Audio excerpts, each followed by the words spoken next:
Good evening to YouTube, and thank you so much for tuning into the Politics Matter JA show. Hello, neighbor. Let's jump over to TikTok and say good evening to the producer, Caroline. Good evening to you, Caroline. Hi, good evening, neighbor. How are you? How are you? I'm good. How are you? Not bad at all. What's happening on TikTok these days? Have you been monitoring? No, not at all. I've been so busy, neighbor. I'm sorry about that. Uh-huh. Um, Um, it's not a great news day. I've been trying to go through a lot of things, and I realized that Parliament is on a little break. So not a lot of things happening in Parliament, but we're here, and you've been enjoying your vacation. I would say for the most part, yes. Mm-hmm. All right. It's very hot out there, but It is terrible. since Yeah, the yes. weather is terrible. But talk to the listeners. We're live on YouTube. Oh well. Good evening, everyone. YouTube, TikTok, Facebook, X. Good evening. Welcome. Please tap, share, repost, and send a heart me's on TikTok and YouTube. We're asking you kindly to like and subscribe to our channel. And for Facebook and X, we ask you to repost the live and share the live. TikTok, please send a heart me's, please. It will help the algorithms to send the live out. All right? Thank you so much. Remember to press that white arrow at the bottom and then that yellow circle and repost. Thank you so much. Have a great show, neighbor. Well, thank you so much. Well, this week, um, yesterday, as you know, was the anniversary of the announcement of the general elections, and one of the matters that is now very much on the agenda is the whole matter of the CCJ. The leader of the opposition, Mr. Mark Golding, is saying that the allegations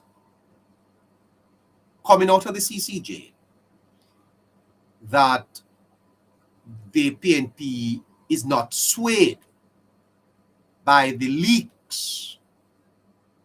The PNP, Mr. Mark Golding is saying, will not be swayed by the leaks coming out of the CCJ. Now, what leaks are those, and what impact does that have on life here in Jamaica? The allegations that have emerged about the operations of the Caribbean Court of Justice have not affected the opposition People's National Party stance that it should replace the British-based Privy Council as Jamaica's final court of appeal. Party President Mark Golding has declared. So Mr. Golding is saying that the PNP's position on the CCJ is not swayed.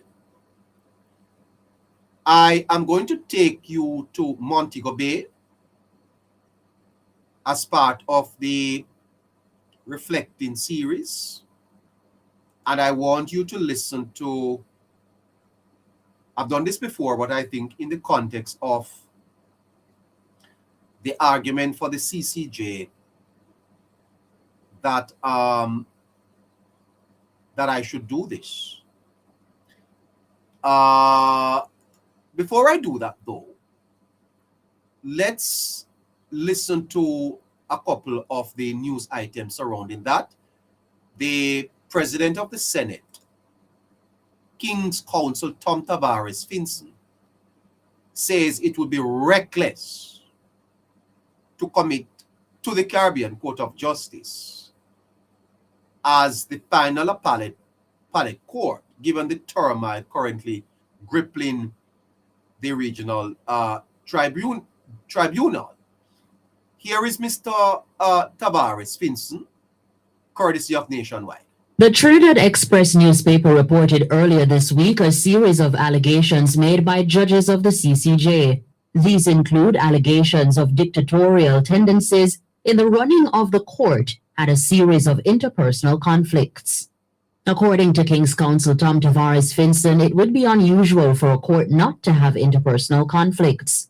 But the Senate President says of all the issues raised, allegations of panel fixing is most troubling and must be treated seriously. The issue concerns an allegation that panels have been struck with a view to determining the output of cases. And that to me is a very dangerous development if it is true. One of the judges indicated that he was to sit on a particular panel, a case of particular note and relevance to Jamaica, and he was removed from that panel. His allegation is that he was removed because the president was aware of his particular legal opinion concerning the matter.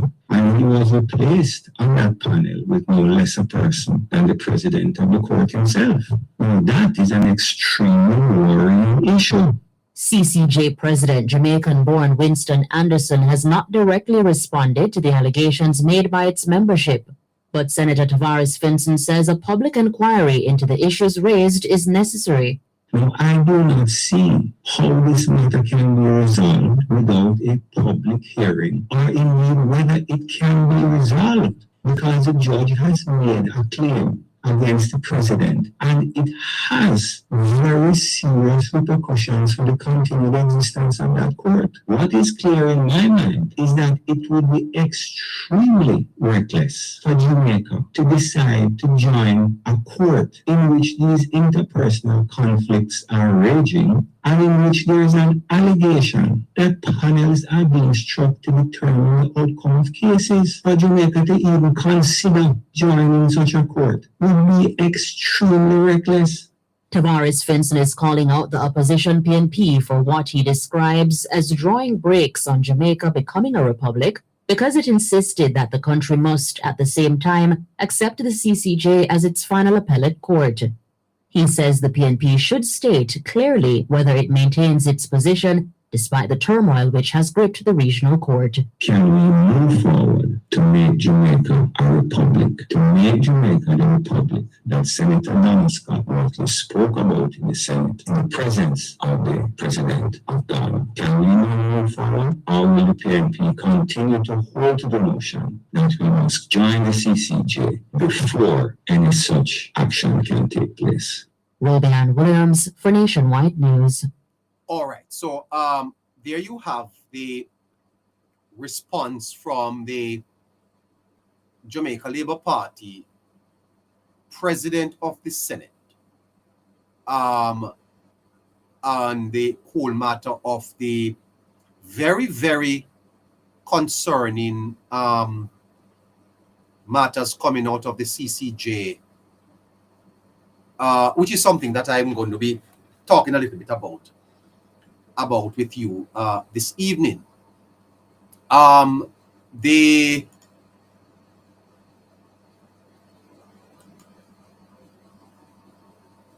constitutional matter of the CCJ was discussed or spoken about at the Jamaica Labour Party's mass meeting in Montego Bay last year by the then Minister of Constitutional Affairs, Mrs. Marlene Malahoo Ford. Here is what Mrs. Ford said at the time. Conditions of service, and we must pay attention to the pay that you get. So I want to assure you that even as we have delivered on creating jobs, there is more work ahead of us to do to ensure that the jobs in which you work provide decent work for you. And so I assure you that we will continue our conversations with employers and with you, the employees alike, to ensure that there is meaning and purpose in the work that you do. Because when we talk about a better Jamaica, we really are talking about a better people and a better state of mind. right across Jamaica, as it is in St. James West Central. More roads have been repaired, but still there are more roads to be repaired. I've made... All right, so I'm going to bring you forward a little bit to what the former minister said. I think it is important to put it in context, because even with what is coming out of the CCJ, the People's National Party is still suggesting that they would commit Jamaica to the CCJ. And I think all Jamaicans ought to be concerned about that. Let's go back to Marley. Working on a new license with the JPS. It's to ensure that you are better served, not to put the people out of work. Because I hear in James Central claiming the work of the mayor. But they say when you choose to deceive, you will be exposed. Ladies and gentlemen, we have spent a lot of time reforming government. Because, as I've told you, when we campaign to form government, we want to ensure that government can serve you well. I have been entrusted with leading the most significant constitutional reform since Jamaica attained independence.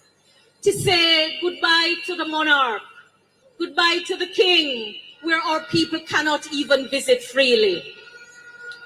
When we began the work of constitutional reform, we did so on the understanding that becoming a republic was a shared goal between the governing and the opposition parties in the parliament.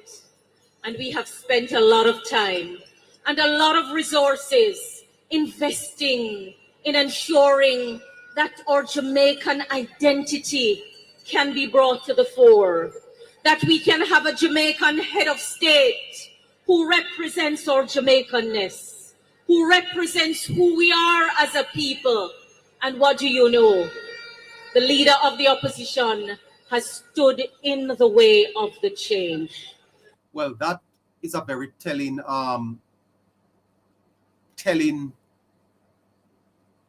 admission, telling piece of information put forward there by the former Minister of Constitutional Affairs, Mrs. Marlene Malahou Ford. Now, Mrs. Marlene Malahou Ford was speaking during the election campaign of 2025. And she made those comments in Sam Sharp Square. And I want you to listen further to what Mrs. Marlene Malahou Ford said. And I say that we must take sleep and mark death, because Mark Golding cannot be trusted. Well, she went on to say that the leader of the opposition cannot be trusted. Cannot be trusted? Wow.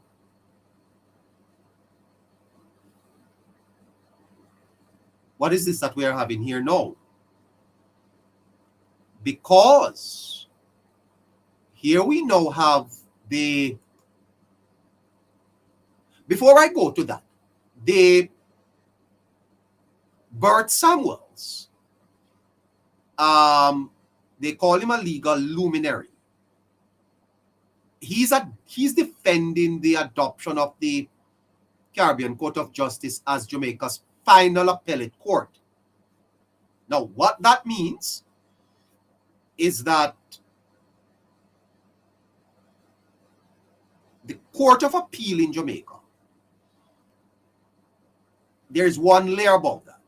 That's the final court. And right now, Jamaica's final appellate court is the Privy Council. That's located in the United Kingdom. That's part of the vestige of colonialism, because we were British subjects at one time. Independence did not remove that. And Jamaica has been for decades wanting to determine how do we settle court matters? Who should have the final say? And of course, they set up the Caribbean Court of Justice, and the legal luminary Bert Samuels defending the adoption of the Caribbean Court of Justice, CCJ, as Jamaica's final appellate court. Let's go over to Nationwide for this report from Bert Samuels. Jamaican Justice Winston Anderson took up the helm of the president of the Caribbean Court of Justice in July of 2025. According to the leaked emails, problems manifested within days of him taking up the post. These include allegations of panel fixing and dictatorial leadership. Bert Samuels has come out in defense of the CCJ, suggesting the body must not go the way of the now defunct West Indies Federation, another mark of failed regional integration. I likened this unfortunate failure for Caribbean integration, being the collapse of the West Indies Federation, to us failing to have our regional Caribbean Court of Justice in place. We cannot allow the CCJ to suffer the same fate as the integration move for the West Indies Federation. Let us not repeat this unfortunate history by being haunted by the regrets of the failure of the CCJ, similar to the regrets of our national hero with respect to West Indies Federation. Samuels believes the concerns raised are matters that were best handled internally without sullying the CCJ's image.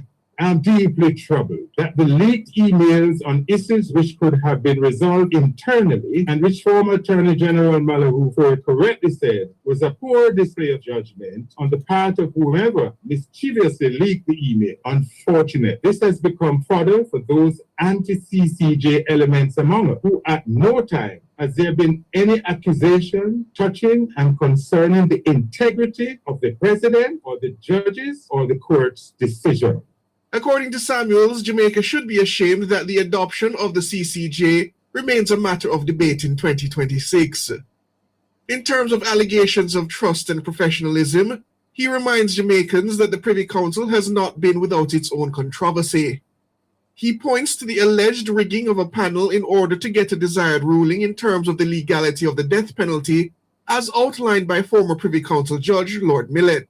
According to Millett's account, Sir Edward Zacker, former Chief Justice of Jamaica, was invited to join the 9-member panel. Millett implies this choice helped to produce a 5-4 majority, which the president wanted and overruled the Rudolph case. His criticism targets the decision to constitute the panel that way. I have referred to this account by a Privy Council insider, a judge of the Privy Council, to take away from the minds of Caribbean peoples that in that court, the Privy Council, our revered Privy Council, the president was prepared to waive what could be seen as unacceptable bench fixing to achieve his own agenda. Siobhan Campbell for Nationwide News.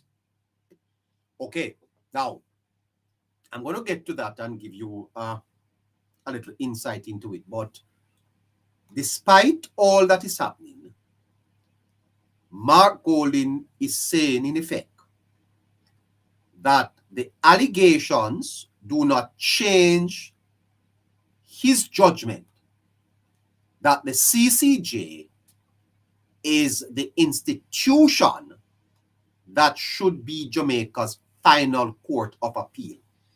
That is the position of the People's National Party. That position has been long held by P.J. Pattison, who was very instrumental in the setting up of the CCJ. Now, I know that this is not sexy politics, but you need to understand what is happening here. The Jamaica Labour Party,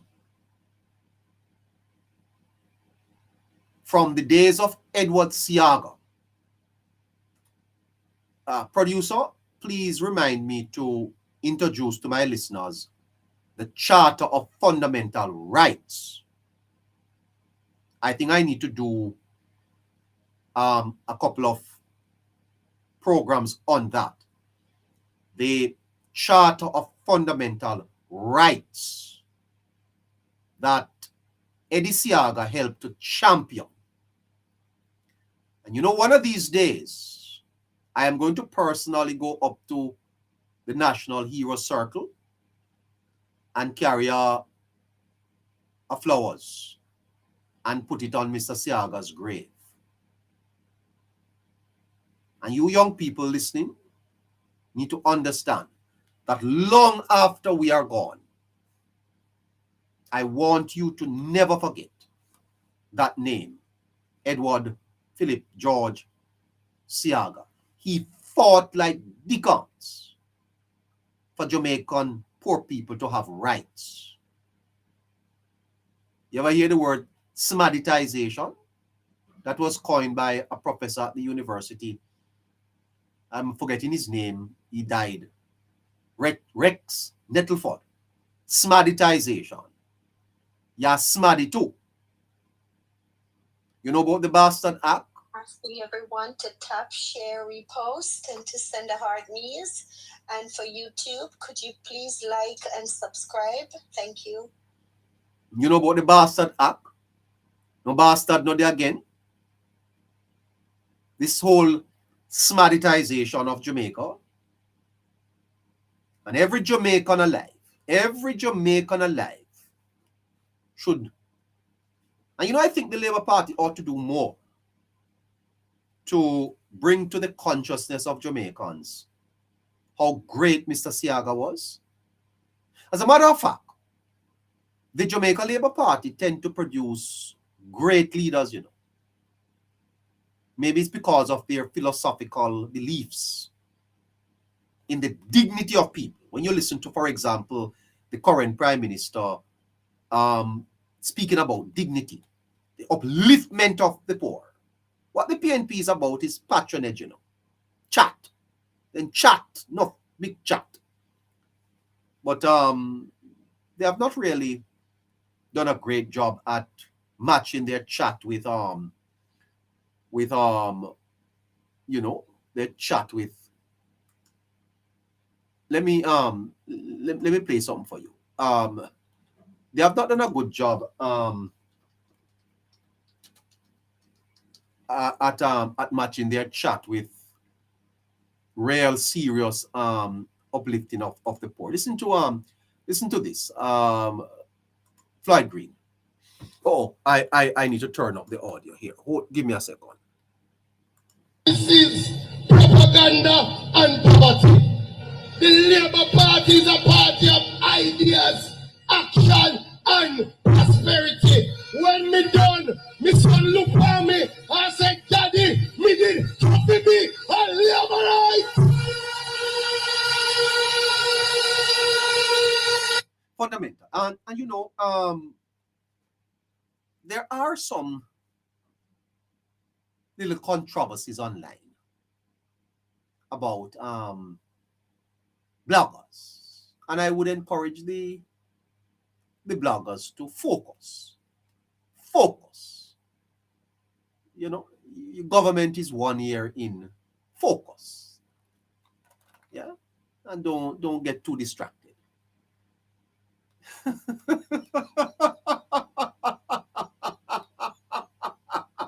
my producer is probably getting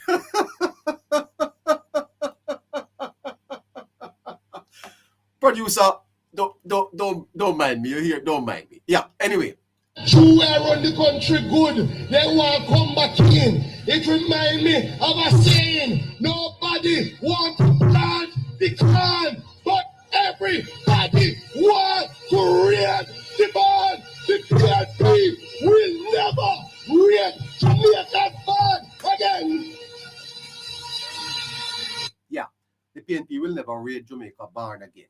So I was telling you that the Charter of Fundamental Rights was part of the legacy of Edward Philip George Seaga. And if you know me, and you have listened to me, you know that I am a great admirer of Eddie Seaga. You see, Mr. Seaga is dead, but Mr. Seaga lives.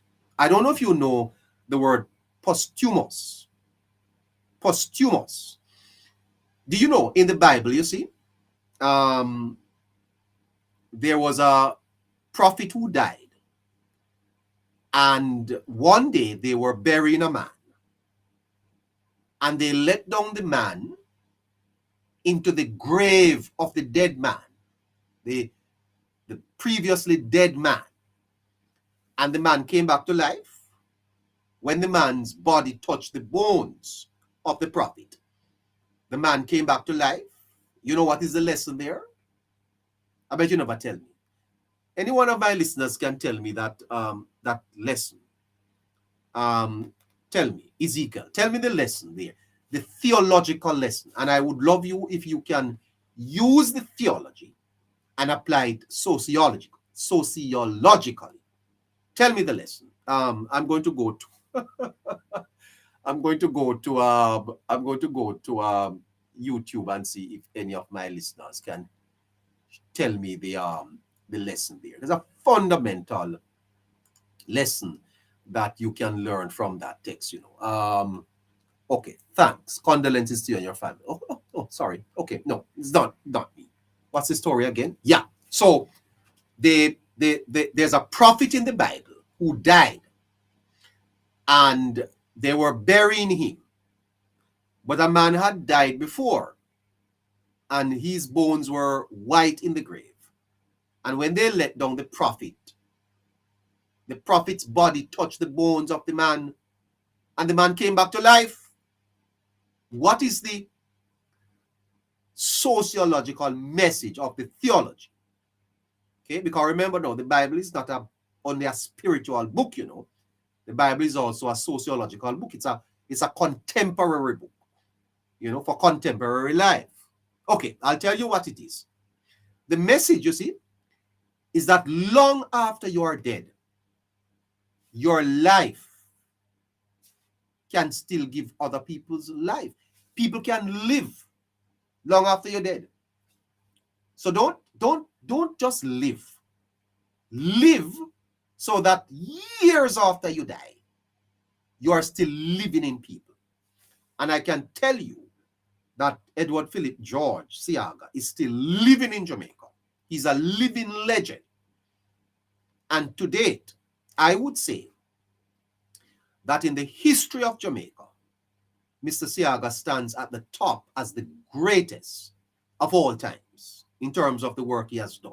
I mean, Wholeness is still going. So Wholeness's legacy is to be written. But none beat Mr. Seaga, not even close. Not even close. And he was a white man. All right? And so when it comes on to the whole matter of the CCJ, Mr. Seaga's position was that Jamaica must retain the Privy Council. And I tell you this, that Mr. Seaga would be turning in his grave up at Hero Circle to read what is coming out of the CCJ at this time. Brothers and sisters in Jamaica, do not trifle with your rights. And you don't know that you need your rights until you need them. And I can tell you a personal story. Okay, because I have had to use the court system in Jamaica. And I can tell you, the system in Jamaica can be influenced by politics and by other matters. That is not I'm not telling you that as a joke. I'm telling you that as an experience. And politics involve your understanding your rights as a citizen of Jamaica. And one of these evenings, as boring as it is, I'm going to go to the Charter of Rights with you. Because a lot of people in Jamaica don't even know that some of their rights are being violated. And that credit should go to Edward Philip George Seaga. He is a fabulous Jamaican leader. And I have said this, that Jamaica made a very big mistake when they did not re-elect Mr. Seaga for a third term in 1989. That is the worst decision Jamaicans ever make. When they re-elected Michael Manley in 1989, because that introduced 18 and a half years of sucking salt through a wooden spoon. And we have not recovered it from that yet, because that ushered in the Fresh Prince Blackman time. 18 and a half years. And if we had just had a little bit more faith in Edward Seaga, today Jamaica would be like Singapore. I ask you that. Seaga had all the right tenets of a great leader. Anyway, hindsight, they say, is 2020. We can't reverse that. But Mr. Golding, I want you to listen again to the former Constitution Minister. Listen to her. The opposition has stood in the way of the change. Who represents our Jamaicanness, who represents who we are as a people. And what do you know? The leader of the opposition has stood in the way of the change. And I say that we must take sleep and mark death, because Mark Golding cannot be trusted. There you go. Mark Golding cannot be trusted. And so how are you now going? You see, these are very serious. Listen, these are very serious. Labor rights are shouted there. The fundamental position of the leader of the opposition has not changed, because that's PJ's position. The allegations do not change my judgment that the CCJ is the institution that should be Jamaica's final court of appeal. So for him, for Mr. Golding, the question of whether Jamaica should join the CCJ is not going to be decided by one episode of internal disagreement. Mr. Golding is saying that what is happening at the CCJ doesn't change their mind. That is important because the PNP has made the CCJ part of its broader constitutional reform project. Golding is essentially refusing to let the controversy redefine the larger question of Jamaican judicial sovereignty. Okay, and he has found backing in legal luminary like Bert Samuel. Mr. Golding's argument is that the CCJ has already established a reputation for accessible and high quality adjudication, and that Jamaica would benefit from becoming part of its appellate jurisdiction. So his position is that we should evaluate the institution by its record and constitutional architecture, not by snapshots of internal conflict. The challenge with Mr. Golding's argument is that Mr. Golding's own credibility is at stake. Listen. That our Jamaican identity can be brought to the fore, that we can have a Jamaican head of state who represents our Jamaicanness, who represents who we are as a people. And what do you know? The leader of the opposition has stood in the way of the change. And I say that we must take sleep and mark death, because Mark Golding cannot be trusted. He cannot be trusted. His words cannot be trusted. He wrote to Prime Minister Holness asking him to move on with the change of Jamaica becoming a republic. And because he wanted it his way, he took the highway and refused to cooperate. Prime Minister Holness and us have ensured that we have not politicized the reform of Jamaica's constitution, because we recognize that this work requires collaboration between government and opposition and the approval of the people. But he has ensured that we have stalled in the process, and I don't know if it is because he has a loyalty that he cannot get rid of. But what I know for sure is that he cannot be trusted. So all he's telling you about the reforms that he will bring, he cannot be trusted to lead the process. And we must send him a message that we do not trust him to lead the process of Jamaica becoming a republic. And we are not going to stand by and have our people and our Jamaicanness take second place to any other nationality. We are not British, we are Jamaicans, and we want a head of state that is Jamaican, that represents who we are, and he is standing in the way of that process. Why is Mr. Golding standing in the way? Now, Jamaicans, I am being very unbiased because I hold no beef for the leader of the opposition, but I think it is of fundamental importance that Jamaicans really ask the question, can Golding be trusted on this? That is a question that should be asked.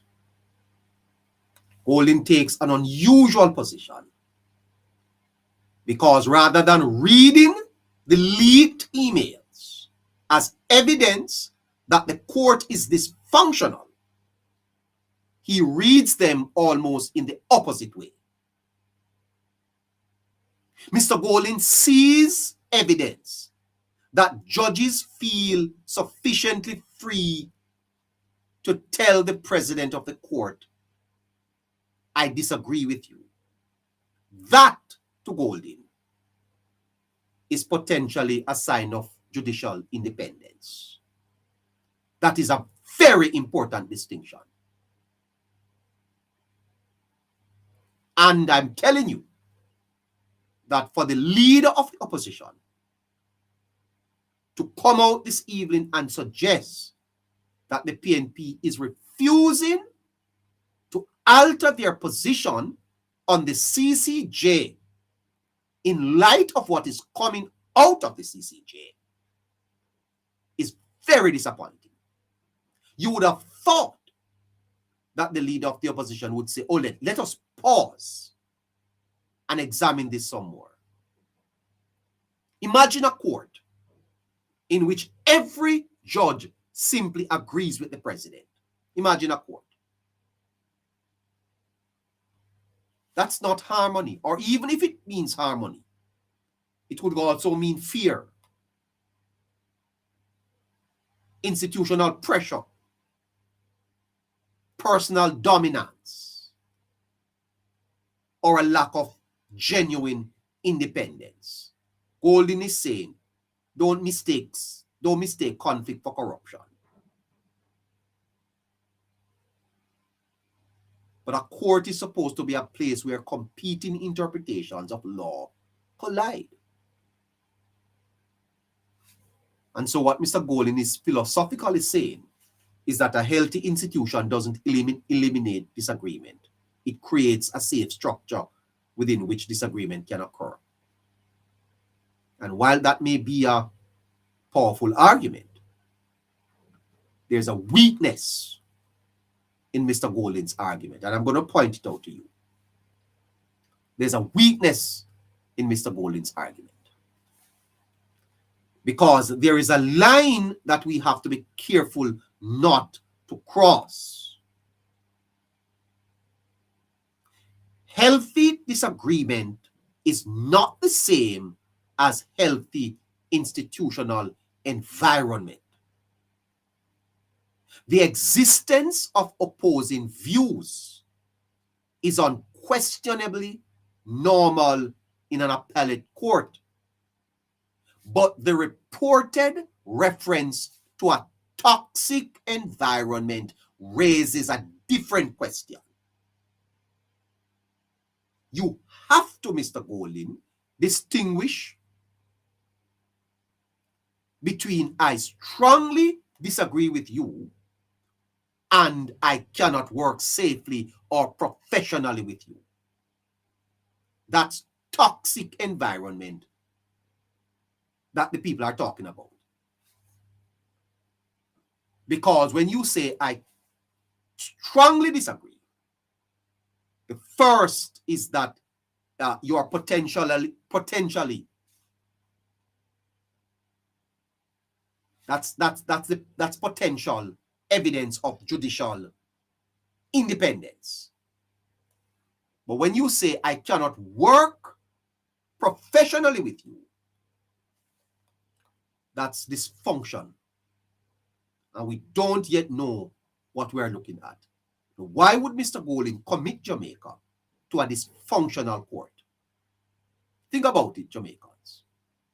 Why would the leader of a country commit his or her country to a dysfunctional final court?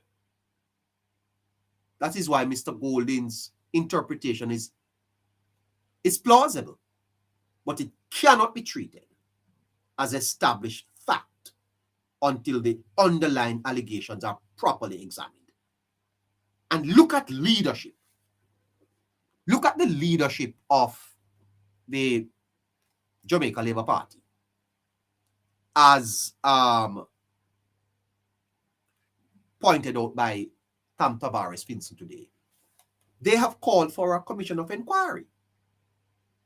That's the right thing to do. That's the right thing to do. Mr. Golding just say, all right, no problem. We go right ahead same way. Can't do that, Mr. Golding. You cannot commit Jamaica to a dysfunctional court, a court that is being described as toxic. You are saying Jamaica is to go ahead and join it? That's irresponsible, man. Mr. Golding makes an important distinction about the leak. He says the disclosure of the judges' discussions were very unfortunate because there is nothing suggesting that the judges expected those discussions to become public. That is significant because he's effectively defending confidential judicial deliberation, and that matters. But let me ask a question here.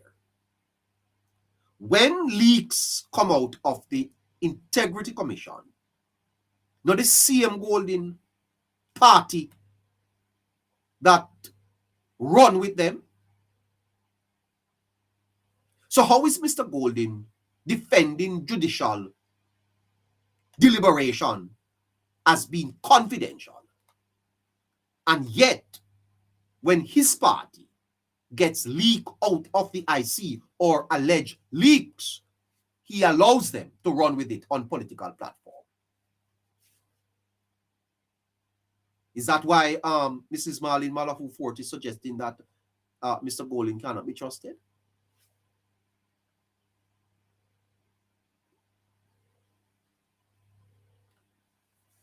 Mr. Golding is also defending the CCJ against what he sees as colonial double standard.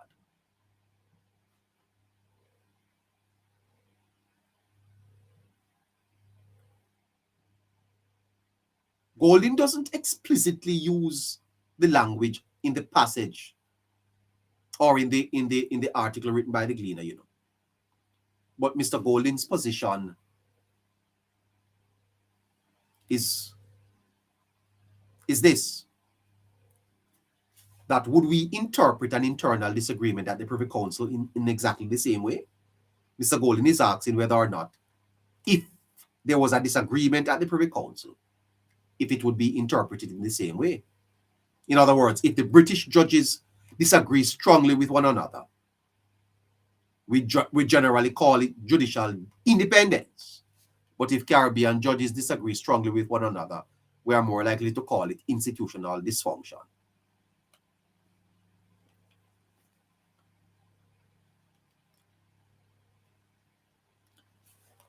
Anyway, Mr. Golden is essentially asking Jamaicans to distinguish between what is called fallibility, which is that institutions and people can have disagreement and problems, and unfitness, which is that institutions is incapable of performing its constitutional function. Those are not the same thing. We don't demand that judges be perfect before we trust them. We demand that the institutional system be capable of handling imperfection. That's a profound difference. The question, therefore, shouldn't be, does the CCJ have internal disputes? Of course it does. The question should be, can the CCJ resolve those disputes without compromising judicial independence, fairness, and public confidence? That is the test.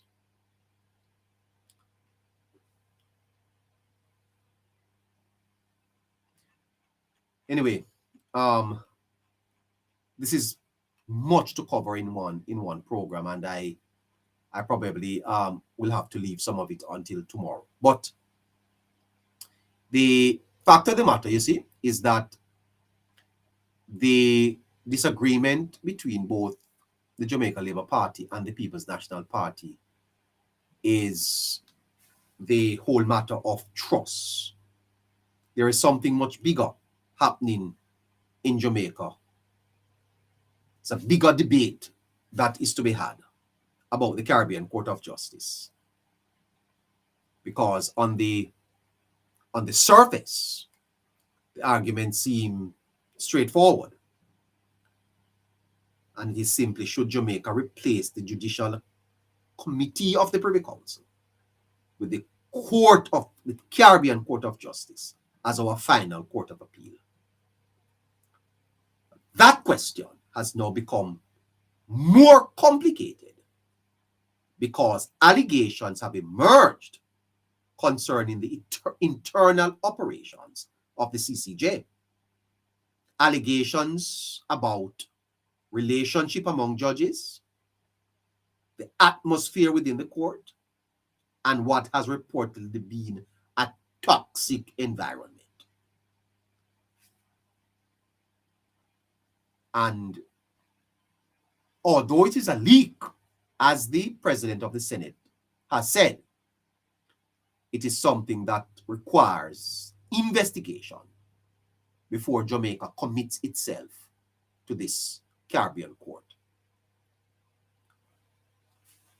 You know, for years, one of the strongest arguments for Jamaica joining the CCJ has been that Jamaica is an independent country. And the question is, why should an independent country continue to send its most important legal disputes to a court that is based in the United Kingdom? There's a powerful argument there, you know, because political independence should eventually become institutional independence. And if Jamaica says it is sovereign, then perhaps the final authority over Jamaican law should reside within Jamaica or within the regional community rather than a former colonial state. That is a strong argument. But you can't take away something that has worked and put it into the hands of something that is being described as toxic. You would have to fix the toxicity or toxicness before you are able to commit. And that is what I think the argument should be about. We don't have any evidence that the allegations are true. But those allegations ought seriously to be investigated before we commit ourselves to the Caribbean Court of Justice. You know, there's a temptation to think, you see, that independence means nobody can tell us what to do. But that isn't enough. because true institutional independence requires something more demanding. It means we are independent enough to govern ourselves and disciplined enough to govern ourselves properly. That is a much harder achievement. Are we disciplined enough to govern ourselves properly? The debate will continue. And I'm sure that your comments on it will be more than welcome as we open the program. What's your view on that? One final point, because I don't think that the public should reduce the debate to CCJ versus the Privy Council. I think that's not the debate. We should ask the deeper questions. For example, how are the CCJ judges appointed? How are they appointed? How are they disciplined? Who investigates allegations against them? How are conflicts handled, or conflicts of interest? Those are some of the questions that should be asked. This is why I commend the party's position, the Jamaica Labour Party's position, that let's have a commission of inquiry. Let's look into this before we plunge ourselves any deeper into this matter. Okay, so that is a little bit on that. Where does that leave Jamaica, though? And I would argue, you see, that the current allegations ought to be treated with the utmost seriousness, because it is a test of the institution. And it also is going to be a test of Jamaica's constitutional maturity. Because if the CCJ can demonstrate that serious allegations are independently and fairly examined, that legitimate concerns are addressed, and that misconduct is dealt with where and if they exist, and that judicial independence remains protected, then the controversy may ultimately strengthen the public's confidence. But if it can't, then I think that we should remain where we are until we are able to fix the concerns here. The Takes bold steps. Producer, do I have anyone online? Oh, anyone there yet? Okay, I'm waiting. I'm waiting on her to. Our new AC. Waiting on her to see what Yes, neighbor, we have Winston and we have Scratchy. the program should ask. You know. Okay, let me get Winston. Let me get Winston and Scratch. Okay. Okay. Okay. Okay. So while we wait for those to come up, we I see. Hello, Scratchy. Scratch. All right, night, neighbor. Blessed night, neighbor. Caroline, viewers and everyone, blessed night. Good night to you, Scratchy. How are you? I'm here, neighbor. I'm doing good. Great. Scratchy, the opposition leader today, in responding to this very important issue of the CCJ, seemed to have brushed it aside and said that the leaks won't sway the PNP. In other words, even without finding out whether the leaks are correct or so. The opposition leader is still suggesting that the People's National Party's position on the CCJ remain what it is. What do you make of that? I know the type of position leader that we have made, not surprised, neighbor. I strongly believe, though, neighbor, that Mark Golding, we don't understand that it might be coming from a PNP position, but Mark Golding key position, neighbor, toward this whole CCJ thing, neighbor. It is also derived, neighbor, and it is coming, neighbor, because of the strong ties, neighbor, that the People's National Party as a political organization, neighbor, have neighbor so deep within the CCJ, neighbor. You know, a lot of the members from Jamaican side, neighbor, who are part of the CCJ, neighbor, who make up judges or certain as part of the CCJ, neighbor. These are persons who can be called, neighbor, stance comrade, neighbor, back in their days when they were doing their service back in Jamaica, neighbor, and whatever recommendation were made for them to be a part of the CCJ. So it is a political ploy, neighbor, because the PNP know that the CCJ, neighbor, or heavily staff, it is one of those places, neighbor, where they put a lot of persons out there, neighbor. We know, neighbor, one time in the 90s, early 80s, neighbor, the PNP was seen as the legal minds, neighbor. So we know when it comes to the legal fraternity, neighbor, it sway to a certain extent, neighbor, towards the People's National Party.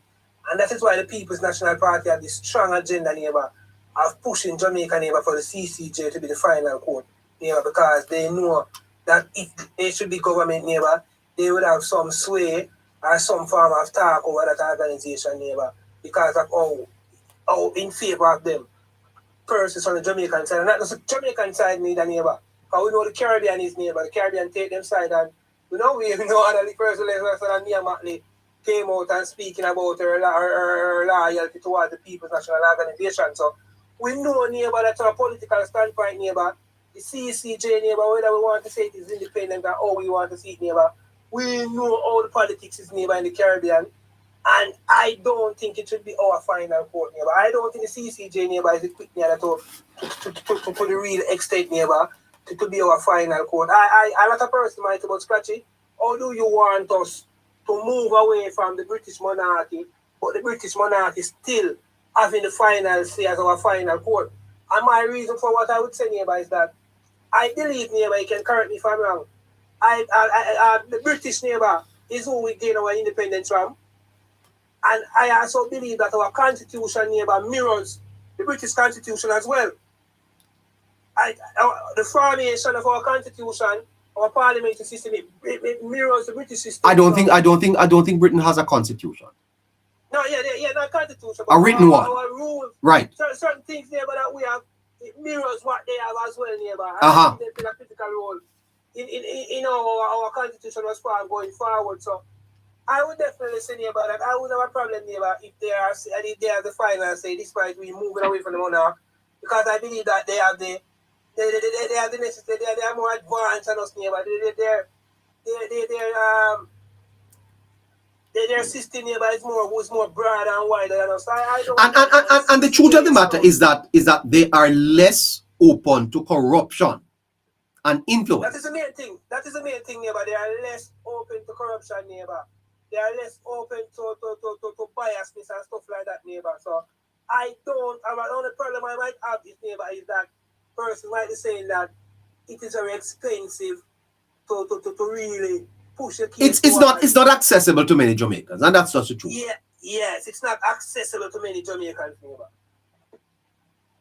But if that was an argument on the PNP, neighbor, it would be a different argument. But don't try to be the stumbling wall and try to put a stone in front of the government and tell the government that, or give a government an ultimatum, tell the government need to choose between the CCJ or we're not going to get the constitution reform that one. That is total madness. They want the country for madness. Especially with all the allegations that we are hearing right now. Yeah, no.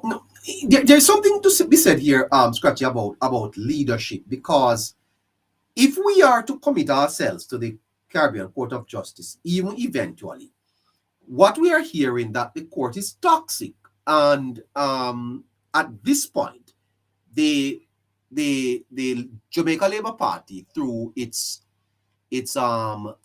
president, the president of the Senate, is saying let's have an investigation into what is happening here. The PNP seem to be saying, no, we're fine. Let's move ahead. Doesn't that say something about the type of leader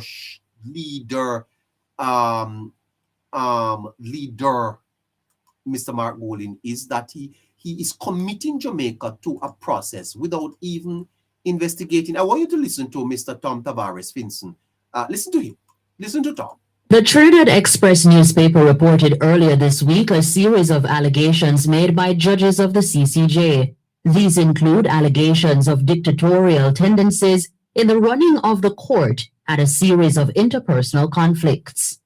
According to King's Counsel Tom Tavares Finson, it would be unusual for a court not to have personal conflicts. But the Senate President says issues raised, allegations of panel fixing, is most troubling and must be treated seriously. The issue concerns an allegation that panels have been struck with a view to determining the output of cases. And that, to me, is a very dangerous development if it is true. One of the judges indicated that he was to sit on a particular panel, a case of particular note and relevance to Jamaica, and he was removed from that panel. His allegation is that he was removed because the president was aware of his particular legal opinion concerning the matter, and he was replaced on that panel with no less a person than the president of the court himself. Now, that is an extremely worrying issue. CCJ President Jamaican-born Winston Anderson has not directly responded to the allegations made by its membership. But Senator Tavares Finson says a public inquiry into the issues raised is necessary. Now, I do not see how this matter can be resolved without a public hearing, or indeed whether it can be resolved, because the judge has made a claim against the president, and it has very serious repercussions for the continued existence of that court. What is clear in my mind is that it would be extremely reckless for Jamaica to decide to join a court in which these interpersonal conflicts are raging, and in which there is an allegation that panels are being struck to determine the outcome of cases. For Jamaica to even consider joining such a court would be extremely reckless. Tavares Finson is calling out the opposition PNP for what he describes as drawing break becoming a republic, because it insisted that the country must, at the same time, accept the CCJ as its final appellate court. He says the PNP should state clearly whether it maintains its position despite the turmoil which has gripped the regional court. Can we move forward to make Jamaica a republic, to make Jamaica the republic that Senator Nana Scott Martin spoke about in the Senate in the presence of the President of Ghana? Can we move forward, or will the PNP continue to hold to the notion that we must join the CCJ before any such action can take place? Robian Williams for Nationwide News. All right, so Scratchy.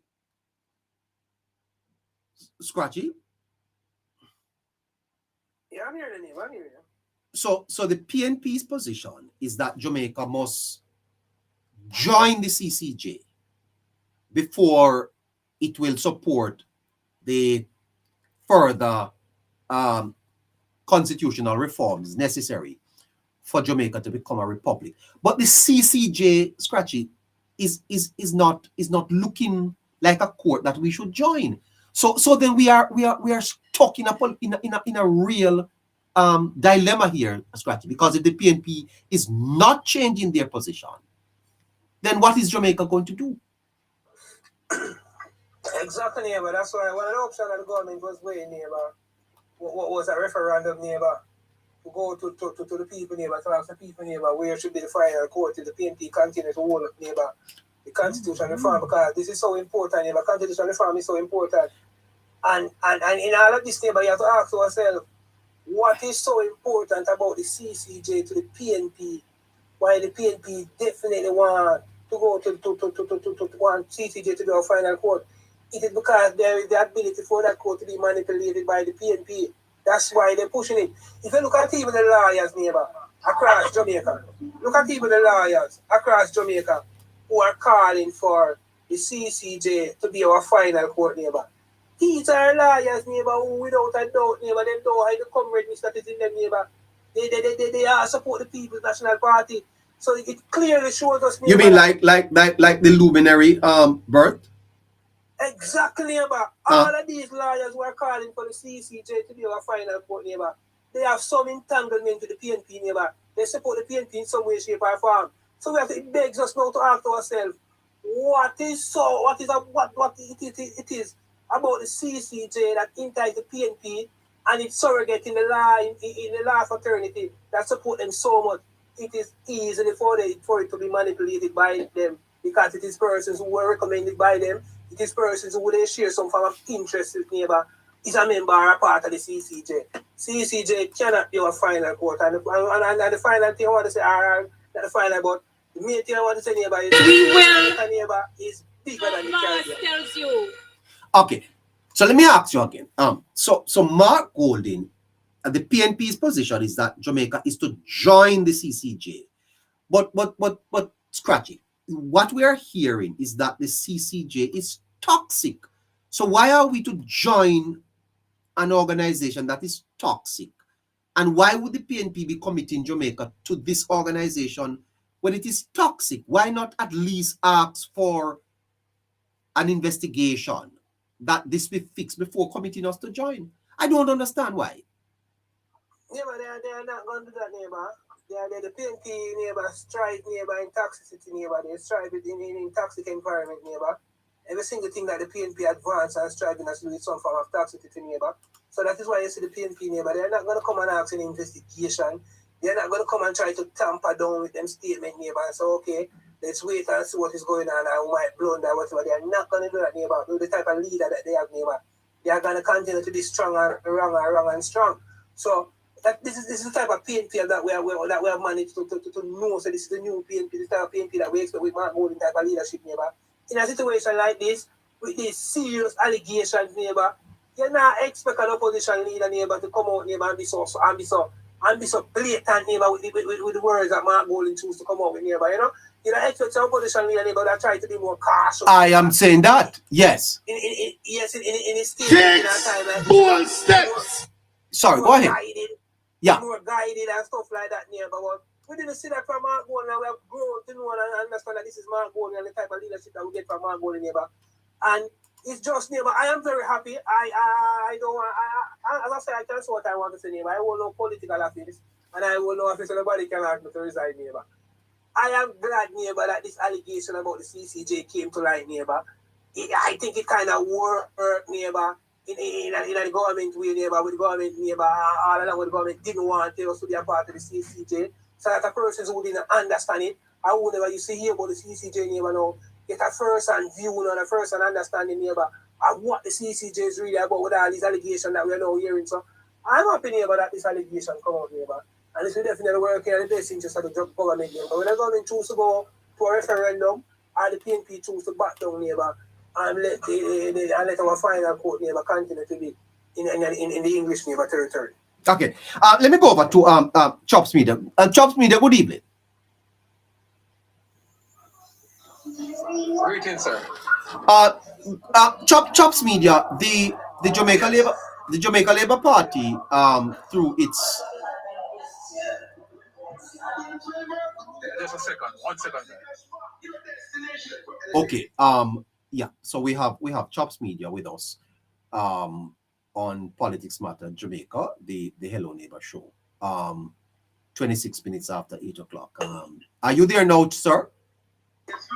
Sorry about that, man. I wasn't really noisy here and there. Yeah, well, yeah, he's clearing. I apologize. No problem. Yeah, so the Jamaica Labour Party, through the President of the Senate, King's Counsel, Tom Tavares, today, came out with a very strong statement, essentially suggesting that there be a commission of inquiry into the leaks that very, very serious allegations coming out of the CCJ.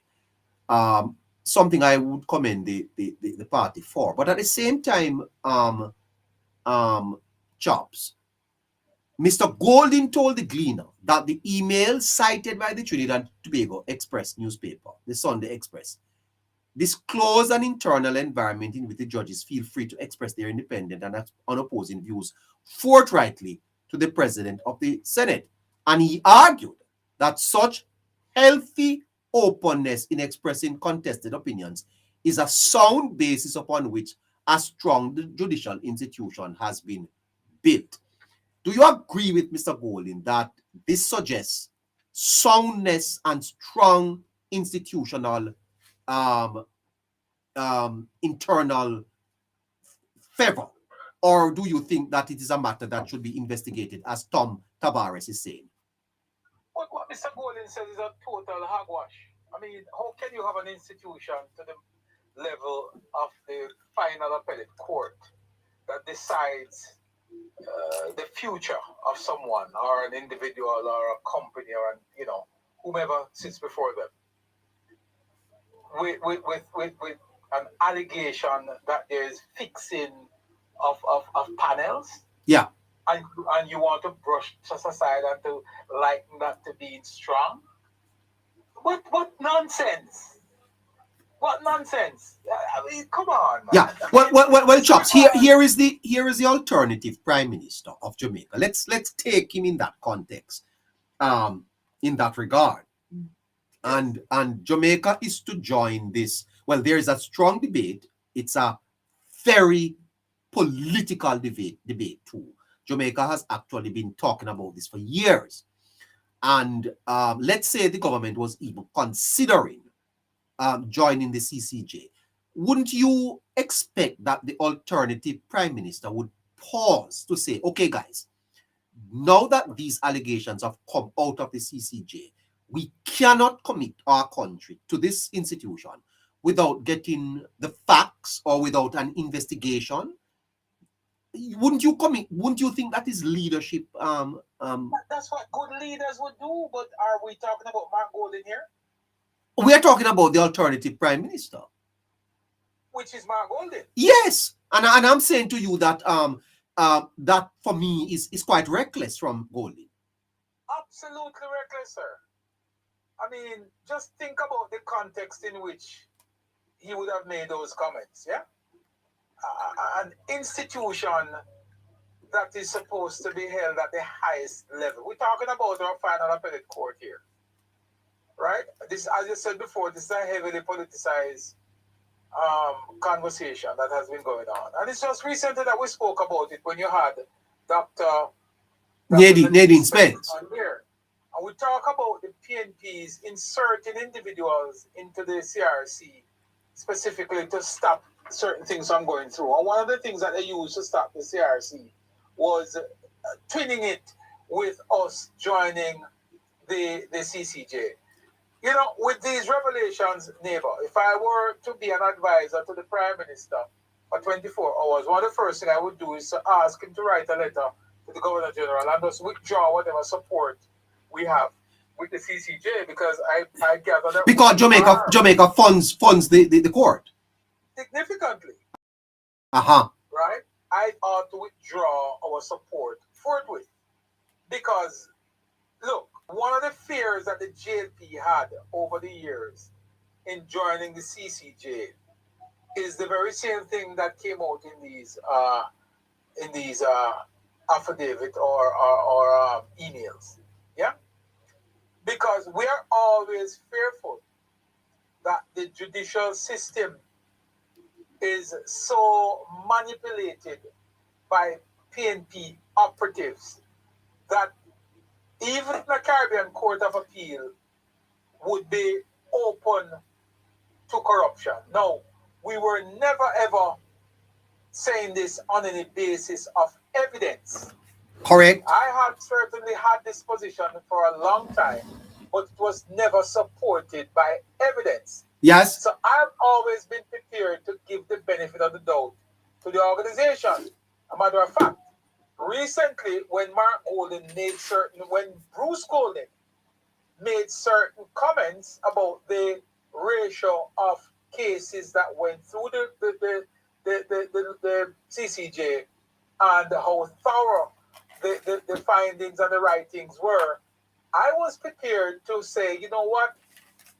let me listen to this a little bit more. But given what I heard coming out of Trinidad just now, it forced me to say that I believe I was right in erring on the side of caution.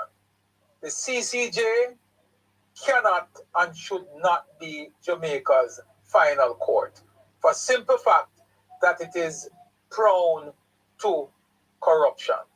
And what the learned justices have said is evidence to support the position of the government of Jamaica today.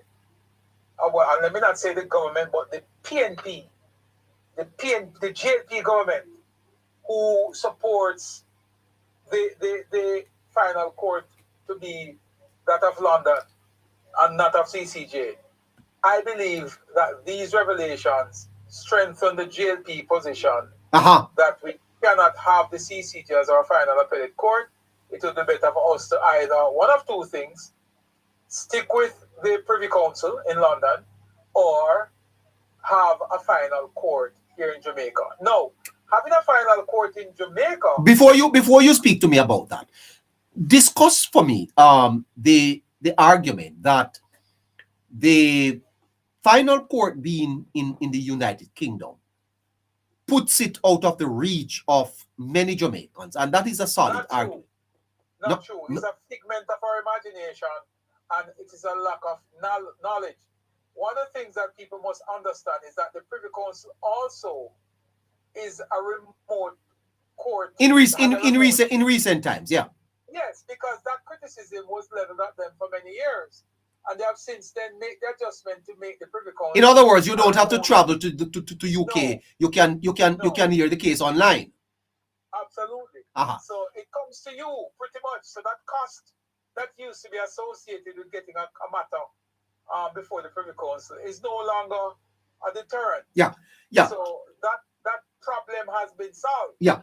Chops me that justice is fundamental in any democracy, and if you have to use the courts, you would know that you want to have confidence that at the various levels, the resident magistrate, the appeals court, the Supreme Court, the appeal, that there is confidence that your matter will be dealt with outside of the influence of anyone but the judges on the panel. Let me ask you a question. How much do you rate the independence of this may be a very difficult question, and I ask you to be careful, of the judicial process in Jamaica? Neighbor, I don't have to be careful about this answer, because I have always been of the view that based on how our system is set up here, it is always open to some level of interference. What you're saying to me? No. Yes. Jamaica is 144 square miles with little under 3 million persons living here, sir. Just one big family. And it is quite possible that I might know somebody who knows somebody who knows somebody. And given the fact that we have for many years, you see that 18 and a half consecutive years, right, has damaged the fabric of this country. And the judiciary was never spared. Okay? And I will leave it at that. Okay. Now, in that regard, doesn't it become even more fundamentally important that if we are to support another layer of our judicial process, that we be 100% certain that that layer is beyond the influence of which you speak? I am not prepared to go there, neighbor, because you're still cooking from the same pot. And I'm not saying this because I have doubt in, for example, the other level of systems that we have in terms of the courts in Jamaica have been pretty good.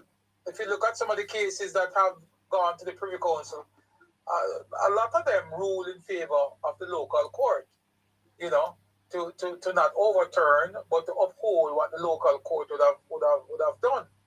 But again, whenever there is a possibility, neighbor, when it comes to someone's future, someone's life, someone's livelihood, and the possibility exists that there could be some level of corruption, then I don't want to subscribe to that. When I compare that possibility to what exists in the Privy Council, it is nil, because I don't know if there's anybody here who has any influence on the justices who preside at the Privy Council in England. I don't know. Could very well be. But I will tell you that almost every judge in Jamaica graduate from the Norman Manley Law School, or they might graduate from some school overseas, but they all sit the bar here. And given the proximity to leadership, you know, it is always said, especially judges at a certain age, neighbor. Uh-huh. They all go to the same church, if you understand what I mean. Yes. You know? So it's difficult. It's difficult to say. And I say this, I don't say this to malign or to discourage or to discredit our judicial system. No, I would not do that. But I have a lot of confidence in the Privy Council. And I am less confident in our local system being the final. I always believe that there has to be another layer to double check what we have done. And it is not to say that we are not mature enough. It's not to say that we are not going to be mature enough. I don't think we are there yet. Okay, let's look now at the politics here. The opposition is suggesting that Jamaica is to join the CCJ as part of its discussion with the government. The opposition position is join the CCJ before we can further our talks with the other areas of constitutional reform in Jamaica becoming a republic. Is that not a very unfair position for the opposition to take, especially in light of this revelation coming out of the CCJ? Well, I would love to ask them the question again. Since they took the position the last time to twin us joining the CCJ with the removal from the British monarch, I would love to ask the opposition now, if I were given an opportunity, if they still stand by that position, given what they've heard today. But in light of what Golden said to the Gleaner, wouldn't that be? Wouldn't you get your answer there? He's not changing his position. We should go ahead and join it. That's what I'm saying to him. Even if, that's why I said, neighbor, it is difficult to take this man serious, you know.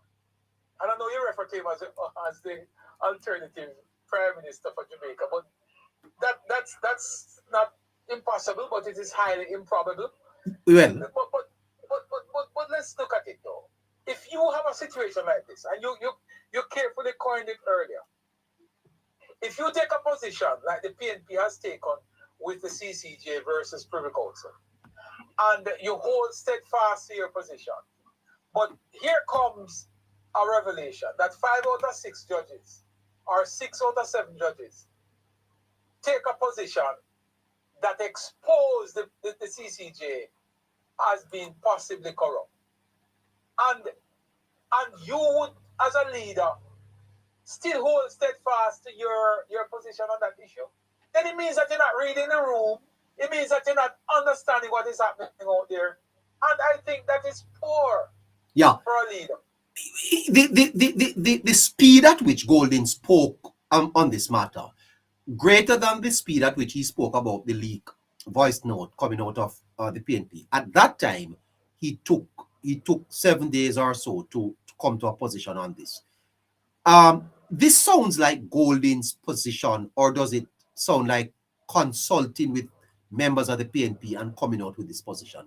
You think this is Golden speaking by himself, or this is the PNP?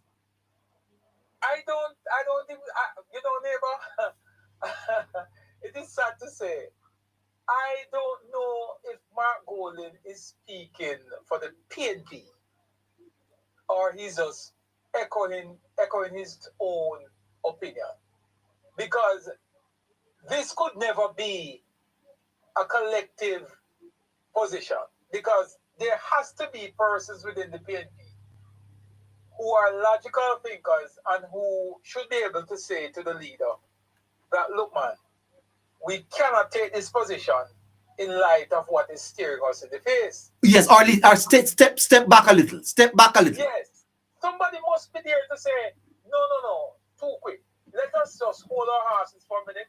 Let us just break up for a second and give this thing a little bit of time. Let's dig a little deeper. Let's do some more investigation to see if what came out is actually true, or there is some context to it. Let's do a little more digging. But for you to just come out and make a blanket statement suggesting that what we heard is nonsense, we should just press along and join, that says something, neighbor. Yeah. It speaks to Golden's ability to read the room. I agree with you. Now for the people of Jamaica listening to us this evening, Chops Media, and they are saying to us, what are these guys talking about? We don't matter about this. How would you pitch this to them as an important discussion that Jamaicans ought to have? How would you address them? Well, neighbor, there's so much things that have been attached to this whole CCJ thing. And sometimes the persons who discuss just casual conversation throughout the country might not have realized that us joining the CCJ was one of the reasons why we are still, hell-bent on holding steadfast to the monarch. I just recently heard somebody having a discussion and they were arguing about whether or not we're truly independent. I saw it on TikTok. Uh-huh. I said to myself, this is a PNP operative who is out there talking about why is it that we're still talking about Privy Council, why is it that we're still talking about the British monarch, and why is it the Governor General still exists, and all that good stuff. And then I said to myself, but you asking these questions, knowing very well that one of the reasons why we have not been able to make the necessary changes is because the PNP insisted that we stay with the British Privy Council, and that is a condition on which we could move the British monarch.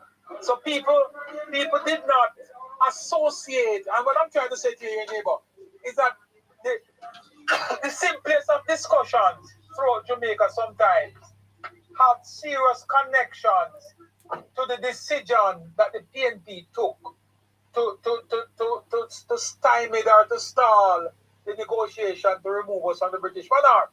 Simple things in this country. So it is not something that should be isolated to just the intellectual discussions. Uh-huh. Because it affects the day-to-day lives of the ordinary Jamaican. Yes. Because you might very well have a case today that needs to be tried at the highest level. You better know that. And needs to be appealed. You don't know. Uh-huh. It might be directed to you, or it might be something, it might be a civil matter that has to go to the final court. A civil matter that judgment will affect you, whether directly or indirectly. So this is not something for us to take lightly.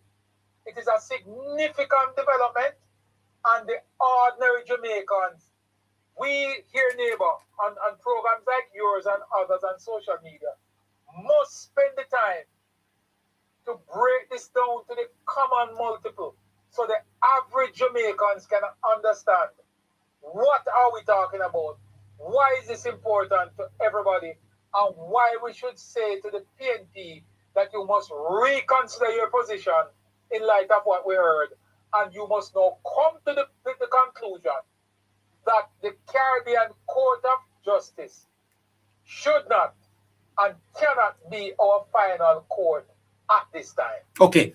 Well, I hear your position. Yesterday, the Jamaica Labour Party,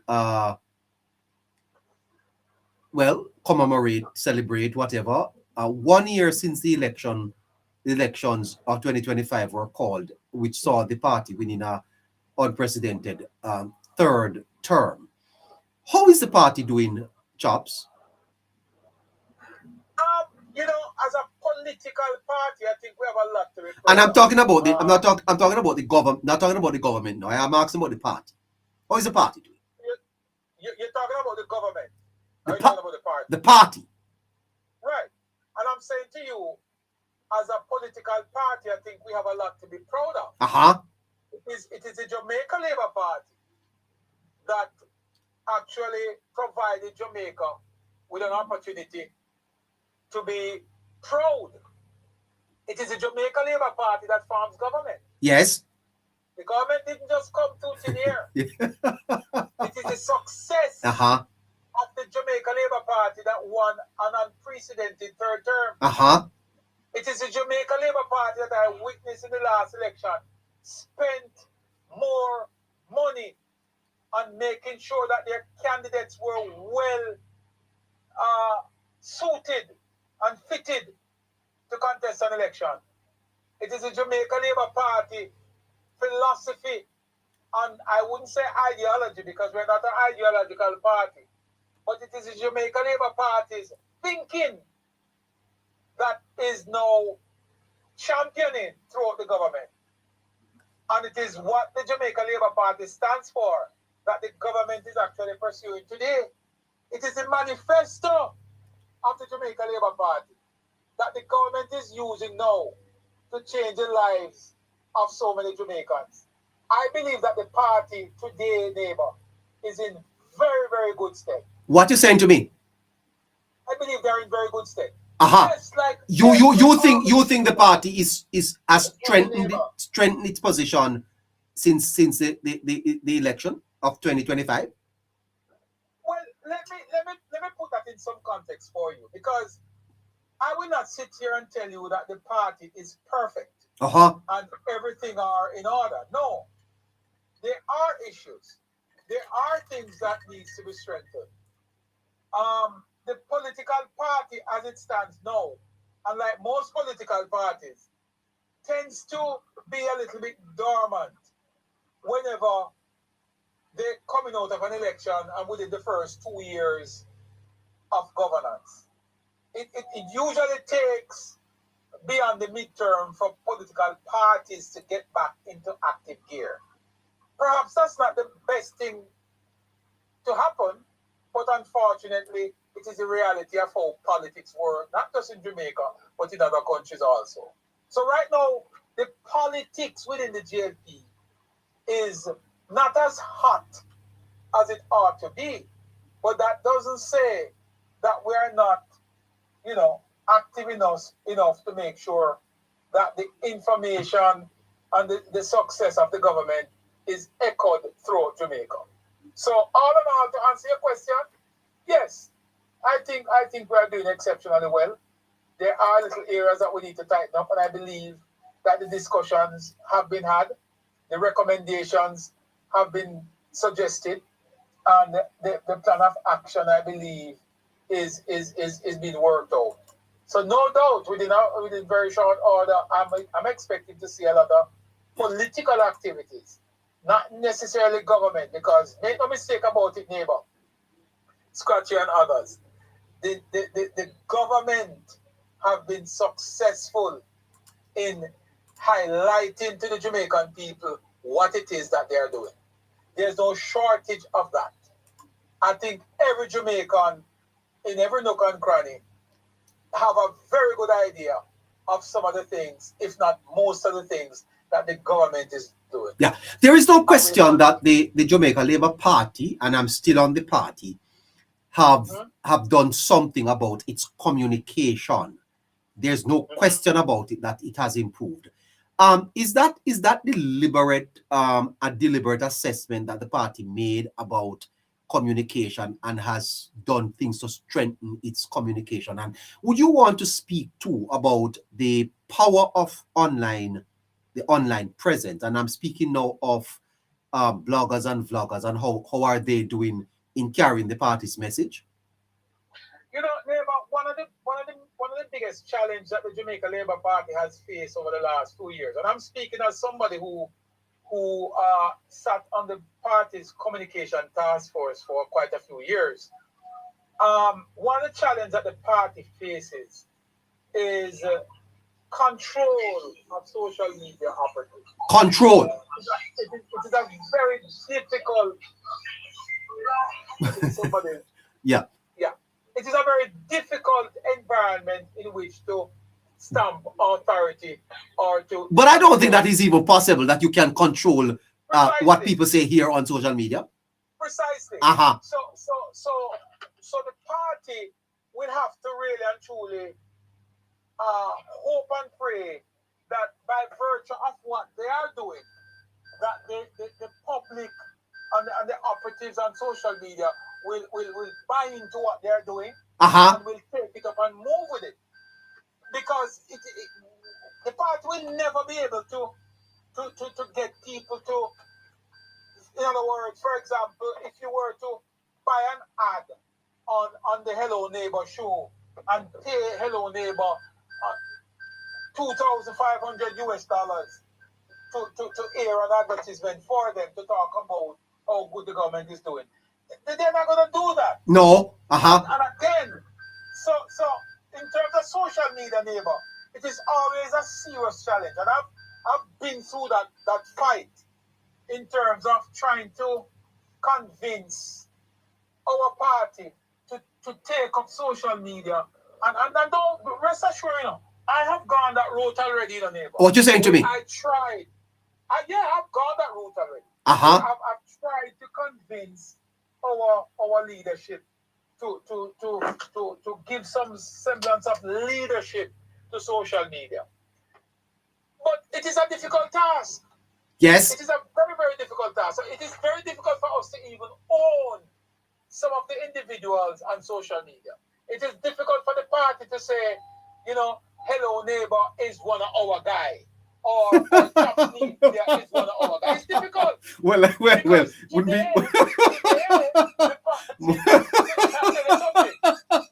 the party will say, Hello Neighbor is one of our guys. I see. And then by tomorrow morning, we hear Hello Neighbor on his platform going on like an old virus. So how do we take back that endorsement? You're quite right. You're absolutely correct, sir. Absolutely correct. Yeah, right? I get where you are. That's a challenge you face in a liquid and fluid environment such as social media. I tell you, it cannot be controlled, sir. It cannot be controlled. Cannot be controlled.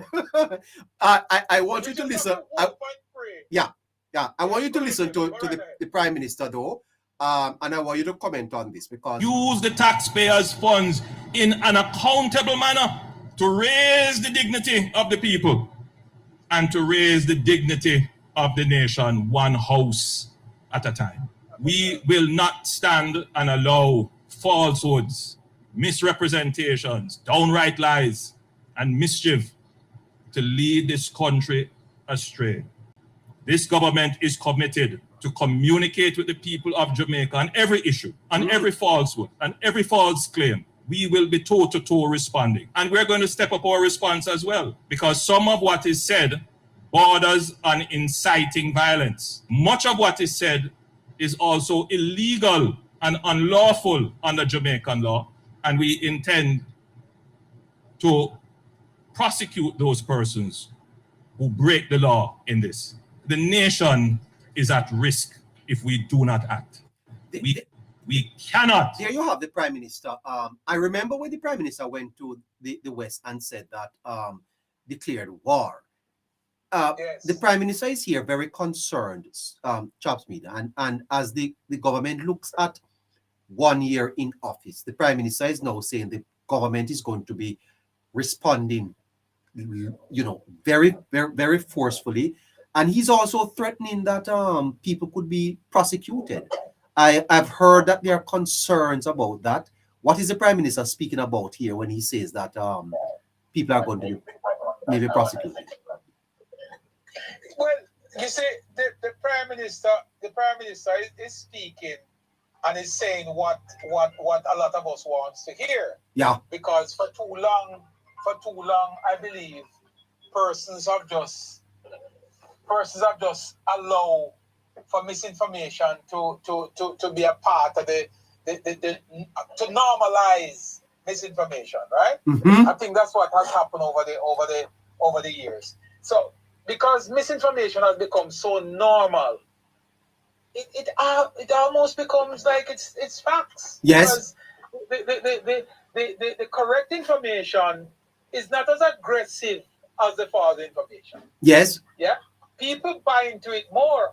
Now, I'm happy that the Prime Minister is now saying, look, we are going to have to be more aggressive because one, we have to deal with social media. But has that been communicated to the party functionaries at the various levels? What the Prime Minister said here, because he was very serious about it and spoke of the threat to the nation. Do you get the sense that the party is now aware and is prepared to support the Prime Minister in the misinformation pushback in year 2? Does it have to happen, you know? I don't know if that communication has gone to the grassroots. I don't know if that call to action is already echoed. I don't hear it. And if I don't hear it, I believe it has not happened because I am in this space. And I believe, for whatever it's worth, that I am a part of the fabric of the social media landscape. Yes. Yeah? And if I don't hear it, unless I'm living under a rock, and I'm not. Oh. So I've not heard that aggressive call to action that the Prime Minister spoke about. Probably that communication is still being crafted. Probably there are some work, that is being undertaken now to sort of move the whole process of communications and be more aggressive with the messaging. Probably there is something being worked on. And once it is finalized, then I'll probably get a copy of it, but I haven't seen it yet, neighbor. Fantastic. There is much discussion online about some land over there in Trelawney. Have you heard it, and can you shed any light on it for me? That's a public matter. It has been in the courts for many years now. Yes. And it is a privately owned property. And persons have been squatting on it for many, many years. It has gone through several court battles. And I think it came to a final eviction point today when the owners decide that they're going to take action to remove those persons. Now, it might appear to be a little sad and all that stuff based on how persons view it. But the harsh reality is, neighbor, we cannot continue to allow squatting to be a normal course of action. Would you tell me a little bit about the history, because I'm unaware. I'm actually my producer is actually feeding me information as I am on air. So would you give me a little idea of the historical context of this so that I can So the place is in Trelawney, neighbor. Yes. And yes. And that plot of land, I think, is owned by Royalton, if I'm not mistaken. Yes. One of the hotels. And of course, hotels have been trying to develop and expand for many, many years now. But because persons have been occupying that space, they just could not, just move them off. So they've tried several ways to get them to remove themselves. And I gather that this has been over 20 years. But think about it, neighbor. If you're living on a plot of land for 20 or 30 years and you have not, secure yourself in terms of making the necessary arrangement to relocate, then it means that you believe that you will own it. Now, let me tell you what is happening here, neighbor. Some of these things are actually deliberate, in that people are of the view that when you occupy these spaces and a particular government comes in power, because remember that you're dealing with a political hot potato here, The whole matter of squatting. Yes, because there's one particular political party that actually endorses squatting. Aha. They believe that squatting should be normalized. They will campaign on formalizing squatter settlement. They will campaign or put that as part of their political campaign to normalize squatting. They will put that on their card because there is sufficient vote to be had for persons who occupy lands that they don't have a title for. A matter of fact, there are instances when one of the two political parties will encourage persons to squat and promise them in election campaign that once they become government, they will formalize them and they'll get that land. I don't know if this was communicated or this was part of any communication to those persons there. Cannot say that. However, what I will prepare to say is that this government seemed to be on removing persons from lands that are not theirs. And they are encouraging persons to get regularized. As a matter of fact, just Thursday coming in St. James Central, which is about 75 or 77% informal communities. 2 sections in that community will be meeting with NHT this week to discuss regularizing their areas. Yes. Because these are areas that they've occupied for an extended period of time and they have gone through the process. Now, the difference with this in Central St. James and what happened out there in Trelawney is that the lands that persons occupy here in Central St. James, that they've been meeting with NHT to settle up, these are crown land. These are lands owned by the government. And as such, they can negotiate. As a matter of fact, the lands that we're talking about was actually owned by NHT. So NHT is coming in now to say to these persons, here's what you need to pay up front. Here's what you'll pay over time, and we will make sure that you have a title to your land. That can be done in an area where government control the land. But to believe in your mind that government is going to take land from the developers and just divvy it out to squatters, it's not going to happen.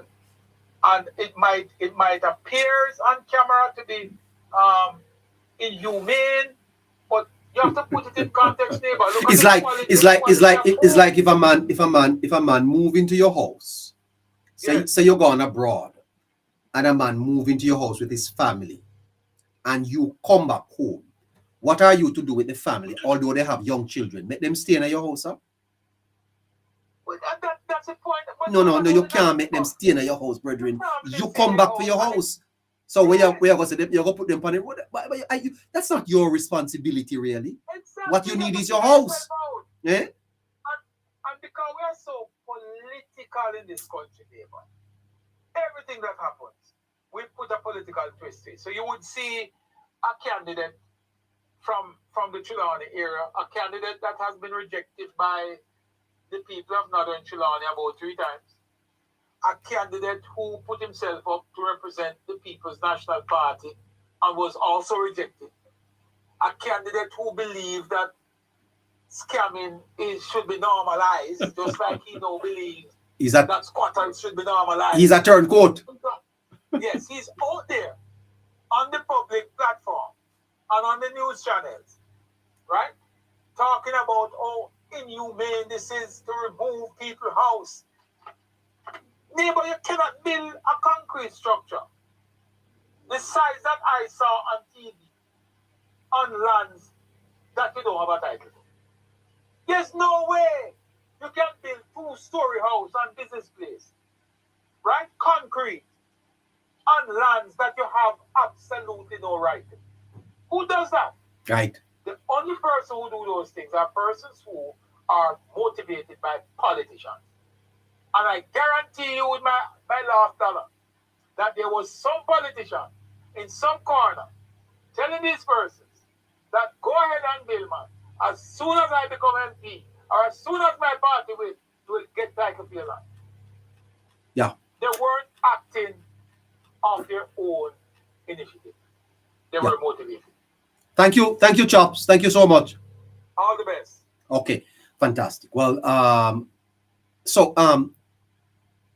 today is Tuesday, August 11th, 2026, and the Jamaica Observer, according to you, Matic, the Jamaica Observer reported that roughly 20 housing units in Cooper's Bend, Trelawney, were demolished in an early morning operation. That's the Jamaica Observer reporting that. That left about 20 families homeless. Now you say, oh, how can you do that? So I put it to you that if you lock up your house and go for a 3 months trip with your family abroad, and when you come back, you found out that your house was captured, that there is a family living in there with young children, would you keep them? Would you keep them in your yard? No, man. Give them a room around the back, or allow them to keep living there. Or you go live around the back and let them stay there and live. Watch your TV, sleep in your bed, shower in your bathroom, use your toilet and all of that. The residents, you see, the residents say that they have been involved in litigation since 2009. They have been involved in litigation. Litigation means that the matter, they are court since 2009. And some of them say that their families have occupied the land for more than 30 years. They have occupied the land. Do you own the land? You mean you occupy it? The only thing you can't be removed from is what you own. You know, I'll never forget, you see. When I got my first car, it was a Nissan La Festa. And I'll never forget when I went to the title office and registered the car and saw my name on the title. Because before that, I have driven cars, you know, but I used to drive cars for... you know, I remember that, I had a anyway, let me leave my personal life out of this. But I'll never forget how I felt good when I saw my name on the title. The residents are saying that the demolition began shortly after 3:30 a.m. with excavators and a large police presence, and that they have received no prior warning. Is that true? Is it true that the residents received no prior warning? The same residents who said that the matter was being litigated are the same residents saying they had no prior warning. That makes sense?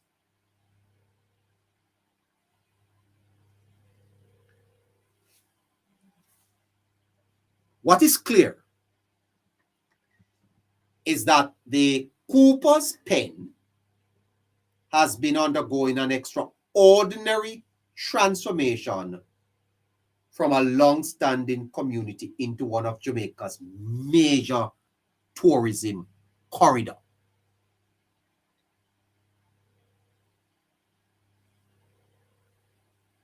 The Royalton Blue Waters sits within that landscape, along with the Royalton White Sands.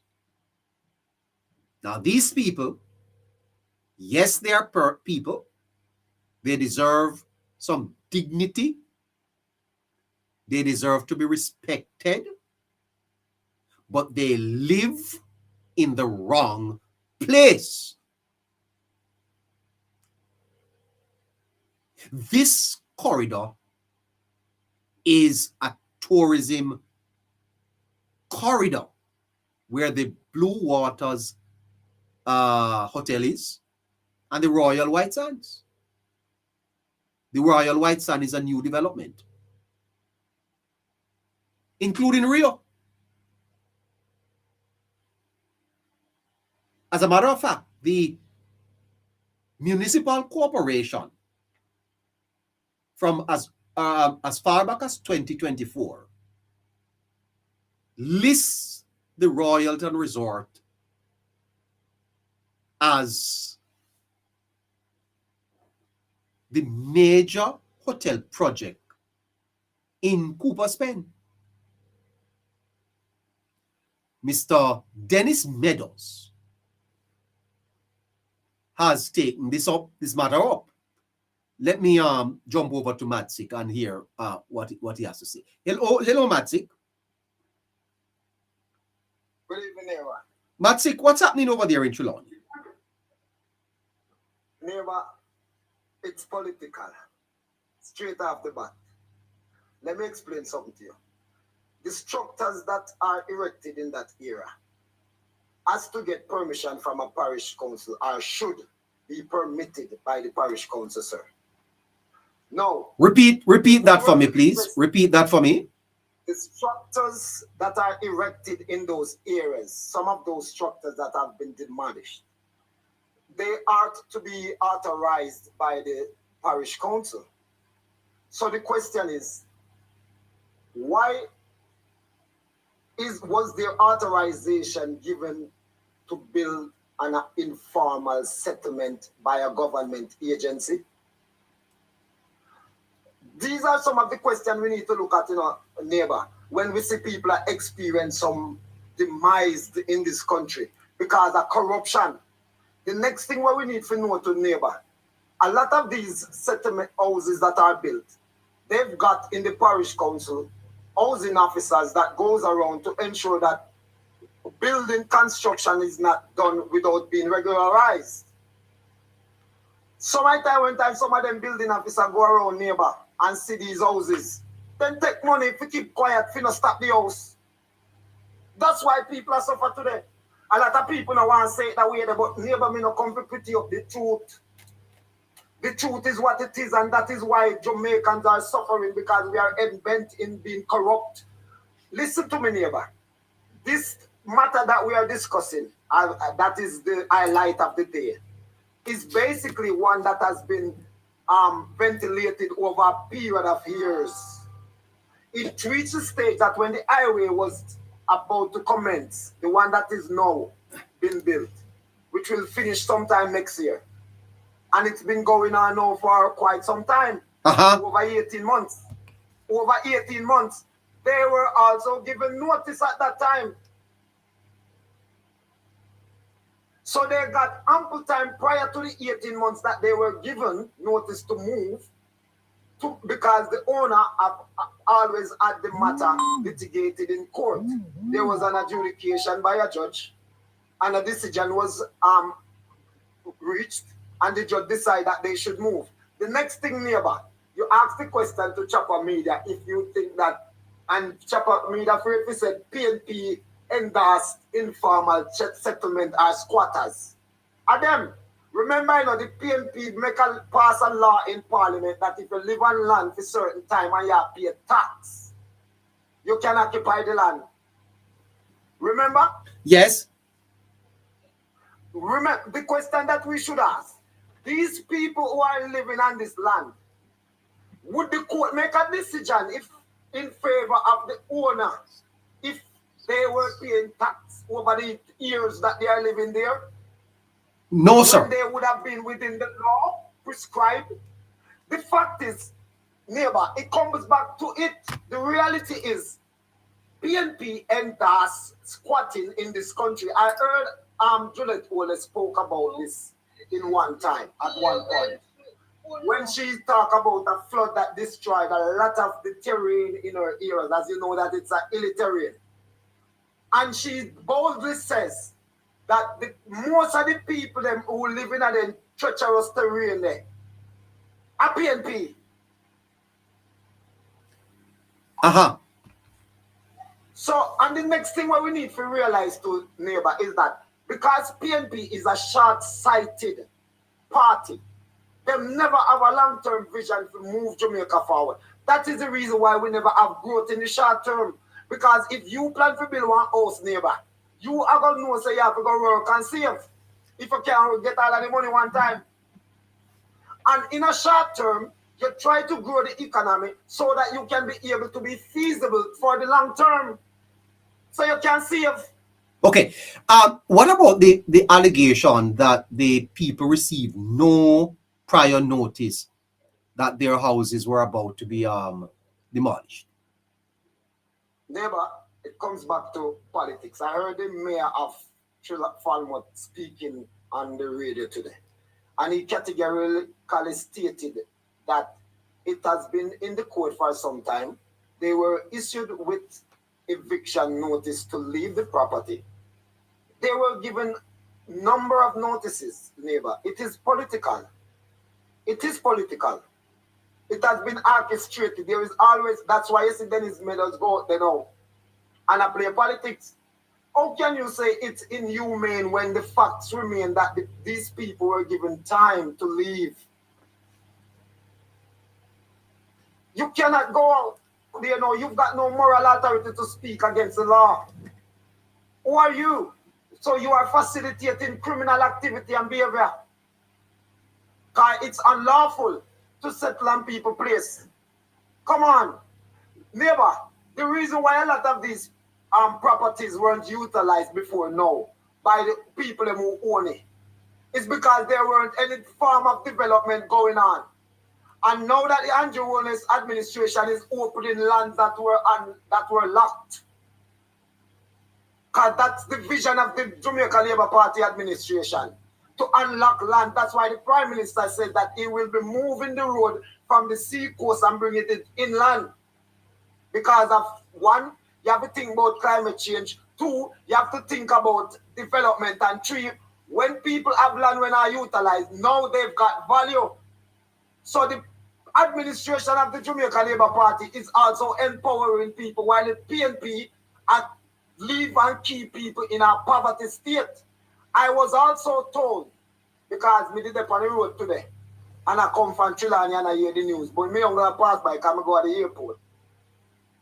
So listen to me now, neighbor. Now. The discussion is that when they were issued, the present member of parliament went to give his assistance or to give them some advice towards being how they can be assisted. And they run out. Because them a PNP, if I didn't neighbor right, them would have come at the time. Me I tell the neighbor. So you can't tell me say I know PNP tell them say tan because if they win, them are gonna make sure say them formalize it and them alright. It is the same thing that happened in St. Thomas. People coming out protesting when they were also given notice. And if you look at the foundation, the houses that they are protesting about, some of them just come out of foundation, neighbor. Yes. So we have to, as a Jamaican, stop show sympathy. Or we can empathize with a situation like that because we should have a self-pride and ambition to know, say, if you have 10 years, it is since 2010, this matter been in the court. It was sold in 1993. 17 years after neighbor, the people in see, them say they want the land. Because they have always known that there were plans for development. But why? The process takes so long because Jamaica couldn't be able to afford itself and we couldn't go borrow no more because of the debt where we have. But Andrew Holness administration comes now, straighten up the book. So everybody accelerate to get control over them own. Land price Yeah. go up. Well, People want them property. the humanitarian side of this though, would you agree that some consideration should be made for those persons, or once the court issues the order, they have to move? It can be on two sides to neighbor. The developer know that it is striking time to move in, because Andrew will have some container house, he might just sympathize and give some of them some. Think about what I say. That makes sense. We say politically. Isn't it true? If you leave the people there, they will just stay there and live, and that mitigates the development that is to take place to benefit the very people. The fact of the matter is that the people have to leave our islands. But the fact of the matter, neighbor, we have to stick to the principle. It's not their land. That is the point I'm making. So the fact is, if you leave them there, they will just stay there. At some point, they have to move. Yeah, but neighbor, in order for the court to endorse the matter in the person that is considered the owner, I don't know who that is. That person have to show documents and pay tax in a neighbor. Yeah. In accordance with the law, because the court duty is to uphold the law. Yeah. So, if these people weren't paying for the property to live there, in fact, that it's informal, because the law says if you live there for certain years and you have to pay tax.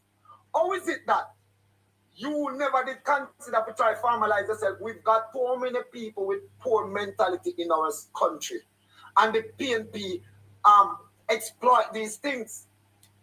And there are so many people who came out prior to knowing the facts that were pointing finger at the government when it's not a government property. It's a private development. And this is one of the things that Chopper Media was making note of media, that the Jamaica Labour Party have stepped up its communication, because people are, I was watching the TikTok during the day and see that there was so many, every scroll neighbor, it is people bashing the situation, not the demolition, but all the people who live there deal with it.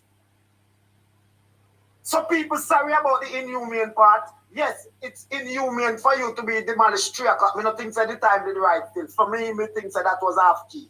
But realistically speaking, but you've got time to move. So whenever time then come, are your business that Yes, what I'm saying, neighbor. So the fact of the matter is, we cannot continue to have this. It is the state of mind of the people in the nation of Jamaica, why Jamaica is underdeveloped. Okay, so when land developed status. Yeah. Hold on there a little bit for me, Matt Sick. Chuck Finley, you want to weigh in on this?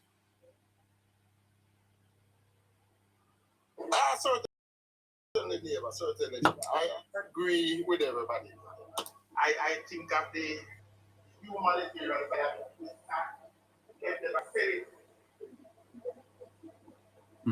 But I hear a story like what a gentleman was telling me. One of the gentlemen said, yes. Not hearing you so well. One of the gentlemen that admitted that he did receive the eviction notice after the hurricane damaged his home. He received the government roof grant of $500,000, and he bought some material and dropped it at the very spot. That he got the eviction notice, But when he buy the material, the money he got from the government, he dropped the material at the same spot. He buy him black and in cement and drop them at the same spot. So why we sympathize, we also have to chastise people for the decision that they make. And I agree with Madzik about the communication. The morning started out with everybody on the internet bashing the government. By 11 o'clock today, the situation has completely changed. People now get information and realize that this is like a government thing. Not to mention the government did try to help.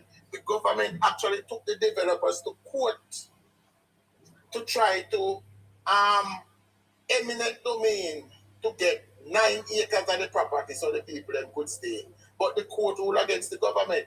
Said eminent mean, does that cover what you want it for? So the government did try to help. But neighbor, you cannot have a place under litigation and you build up a 3-story concrete house on it. That's stupidness.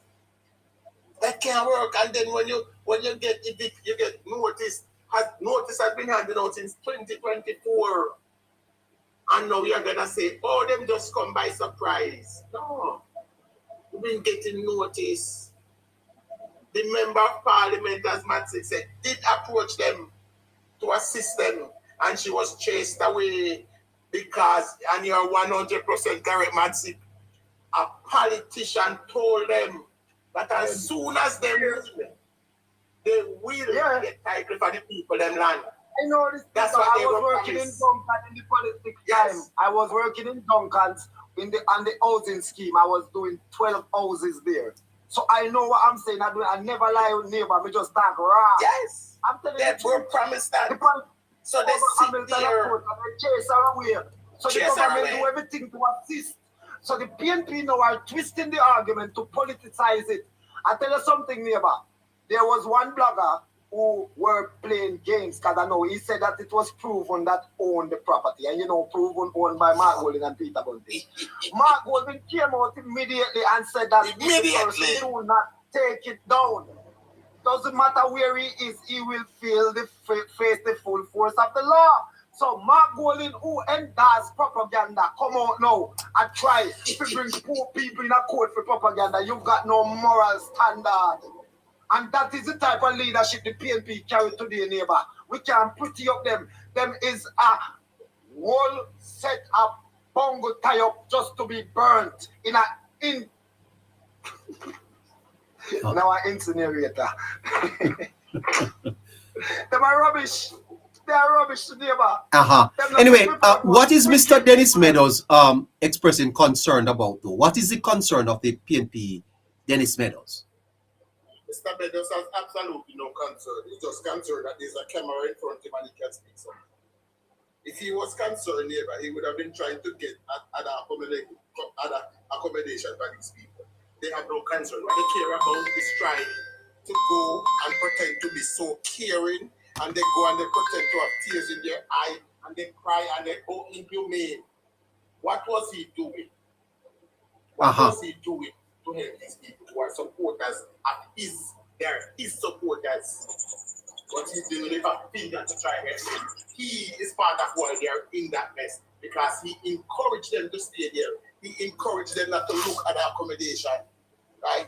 And he is to be blamed. I would put some of the blame squarely at his foot, neighbor, just for that. Hold on, I have a call online. Good evening, caller. Yes, good evening to your viewers and listeners, I was listening to you yesterday and you had, what's his name in Canada? Scratchy on. And Scratchy is always on point, And what I'm about to say now goes to what Scratchy was stressing on last night about the informality of the PNP's governance structure. They thrive on an informal economy, right? Now, these people who are squatting, my argument is this, and I'm talking from personal experience and those of a lot of my colleagues and friends. What is wrong with working? If you want a roof over your head, you rent somewhere and you save your money until you're able to purchase something on your own.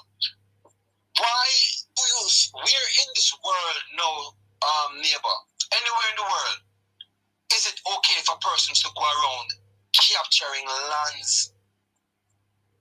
Yeah, it's a problem. The University of the West Indies, the property in front of the University of the West Indies? You remember how that used to look? What was there before? Yeah, well, I'm not so sure. It was lush and green. Look at it now. Right? When was the last time you went to Helsha Beach? Not well, maybe about 3 months ago. have become slums. Oh my God. Right? Slums. And slums invite. Where are you going to? There's no system put in, no roads. I beg you to hold on. I beg you. I beg you to hold a minute. Hold a minute for me, sir. You know, the matter of housing in Jamaica and across the world is a problem. The latest we heard out of the government is that about 600,000 Jamaicans are living on lands that don't belong to them. That's a lot of people. The government, you see, sir, is giving some people what are called modular houses. Some people call it container houses. And you know the PNP is criticizing the government. One member of parliament calling them container house trash.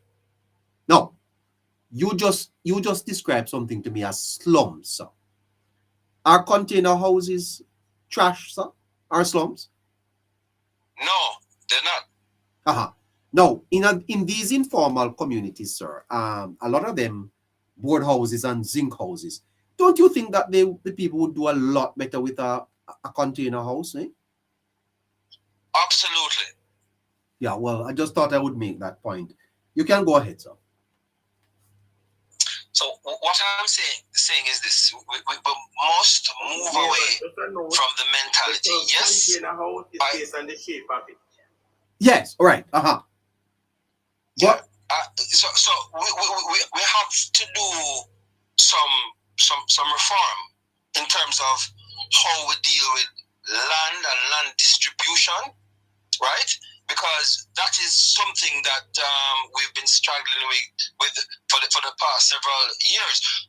However, we cannot encourage lawlessness where persons can just at will go around capturing other person's land, right?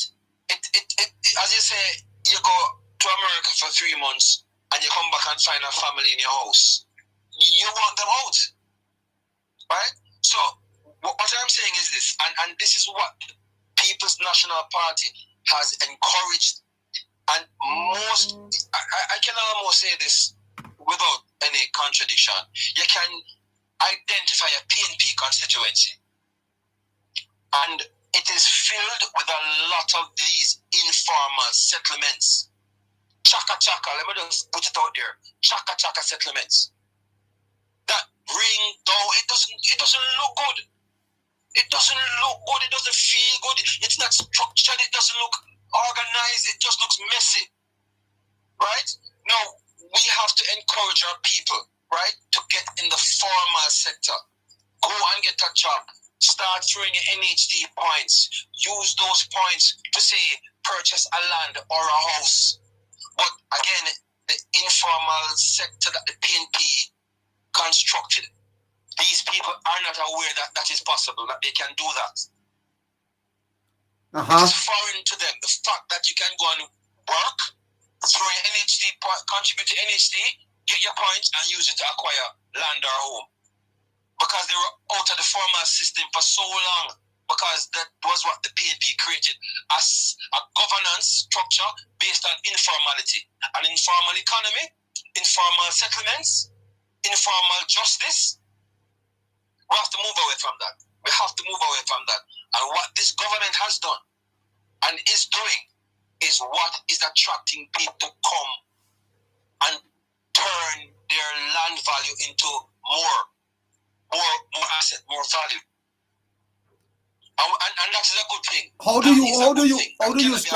do you strike the balance too? Because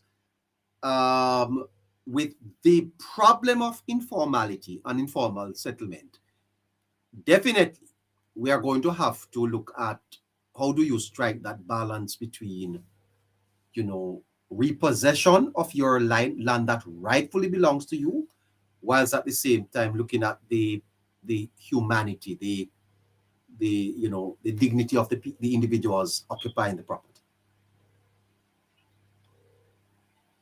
Well, that's the balance that we have to strike. Again, you have two sort of properties: private property on government land.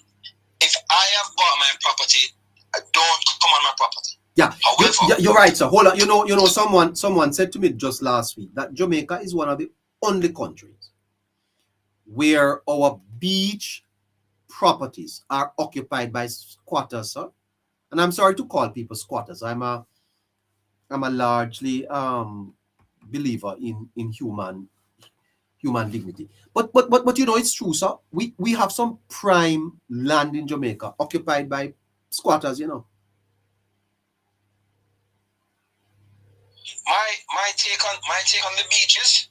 All beaches in Jamaica, every beach in Jamaica should be accessible by the public. I am not in favor of private beaches where these huge hotels or private developers, build their development on the beach without giving free access to the public. Beach access is a right.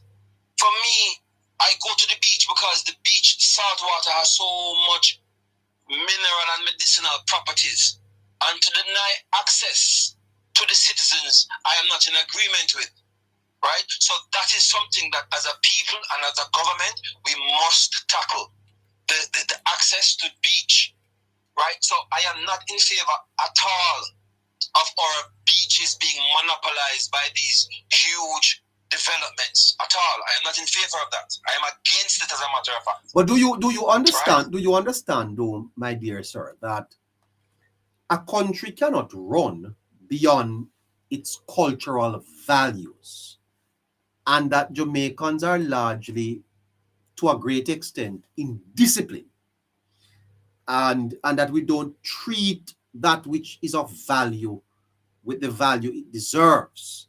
I mean, look up at Hellshire, for example. Look up at exactly.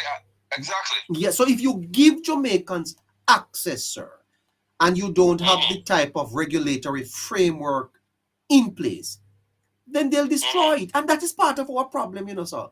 The society cannot be above the cultural values of the people. We are not responsible with the things we have. I agree with you. And you gave a perfect example. Because Hellshire Beach left to the people and they have wrecked Hellshire Beach. Right. Hellshire Beach is now a dump. I have not gone there. The last time I went into the water, my skin became rashy. Oh, right. And so the point is, sir, and my dear sir, we in Jamaica are still suffering from that 18 years and a half years of mismanagement. Absolutely. That's part of the problem, Neighbor, that 18 and a half years, because let me tell you how I look at it. You said Bruce one term and Portia one term. We have to cancel that. We can't look at that because there's not much. Then you're right. Yeah, you're right about that. Can do with one term after it has been wrecked by 18 and a half years. And this is how I look at it. 18 and a half years is when a baby born, and that baby becomes a young adult where he should go out in the world. That's a father. That's a father and a mother, sir. That's a father and a mother. That's a father. So nothing was left for that 18-year-old after the PNP came out of power in 2007. Nothing was left for him to build upon. So, and that is where the destruction of the Jamaican society, for me, materialized. Right? People talk about the 70s. You know why I give Manley a pass, even though his policies wrecked the economy? It was a deeply polarized world. 1970s was the West going up against the East. It was just a few years coming out of the war, World War II. So a lot of things were happening. So Manley gambled, and he lost, right? He had some good ideas for the upliftment of the mass of the people, but he went about it the wrong way. So I am going to give Michael Manley a pass in that regard, right? However, having hindsight, what happened in that 18 and a half years, for me, it was something that we have to really study. those 18 and a half years. But let me go back to the demolition today, right? And the crux of it. Those people were given the idea that it is okay for them to capture freeness. Freeness is the order of the day. So don't do anything legal. Let us go about it informally. The man who said he spent $1.5 million to put up that structure tells me that if he wanted to, he could have gone about it legally, right? To get something that is his. But somebody tricked him, somebody fooled him. I want to play. Lost his money. I want to play something for you. Listen to this. Give taxpayers money in. We cannot give taxpayers money in anonymity. Let me make that point clear. If you are going to benefit from taxpayers' fund, it cannot be anonymous. There has to be a record. There has to be oversight. We have to test that to get the funds over someone else who is equally or more in need. So we have to do means test. So when we build this and have this ceremony, and we say these units are now built and 5 of them, we're not taking away the dignity of the people. No, we're not taking away the dignity of anyone. The indignity is that they didn't have the house. The indignity is that they were living in cars and under trees and in structures that are about to collapse. It is the giving of dignity now when they get the house. And the pride is not just the pride of the beneficiary, it is the pride of the nation to know that your country, your state has used the taxpayers' funds in an accountable manner to raise the dignity of the people. I'm going to play that almost every day on my program. I'm going to play it until every Jamaican can recite it.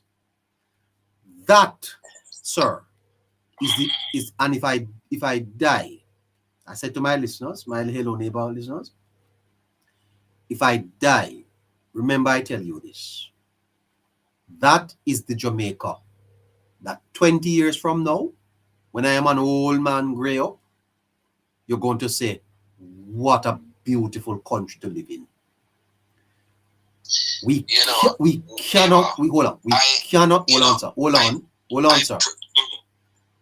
cannot have a country of lawlessness. You cannot capture people's land, build on it, and expect that you will stay there for the rest of your life. That's not the society. That may be the politics of the past. Can't continue, sir. Go ahead. Neighbor, I pray for the Prime Minister. I pray for the government to keep them safe and give them a long life, because this Prime Minister of ours, Andrew Holness, is the best Prime Minister that Jamaica has ever had in its history. If ever there was a statement made by a Prime Minister that deserves to be played and played and played, listen again, because I think it's so important. Listen to it again. You listen to the Prime Minister. To be a record. We cannot give taxpayers money in anonymity. Let me make that point clear. If you are going to benefit from taxpayers' fund, it cannot be anonymous. You hear that? You hear that? The politics of who gets what, when, and how.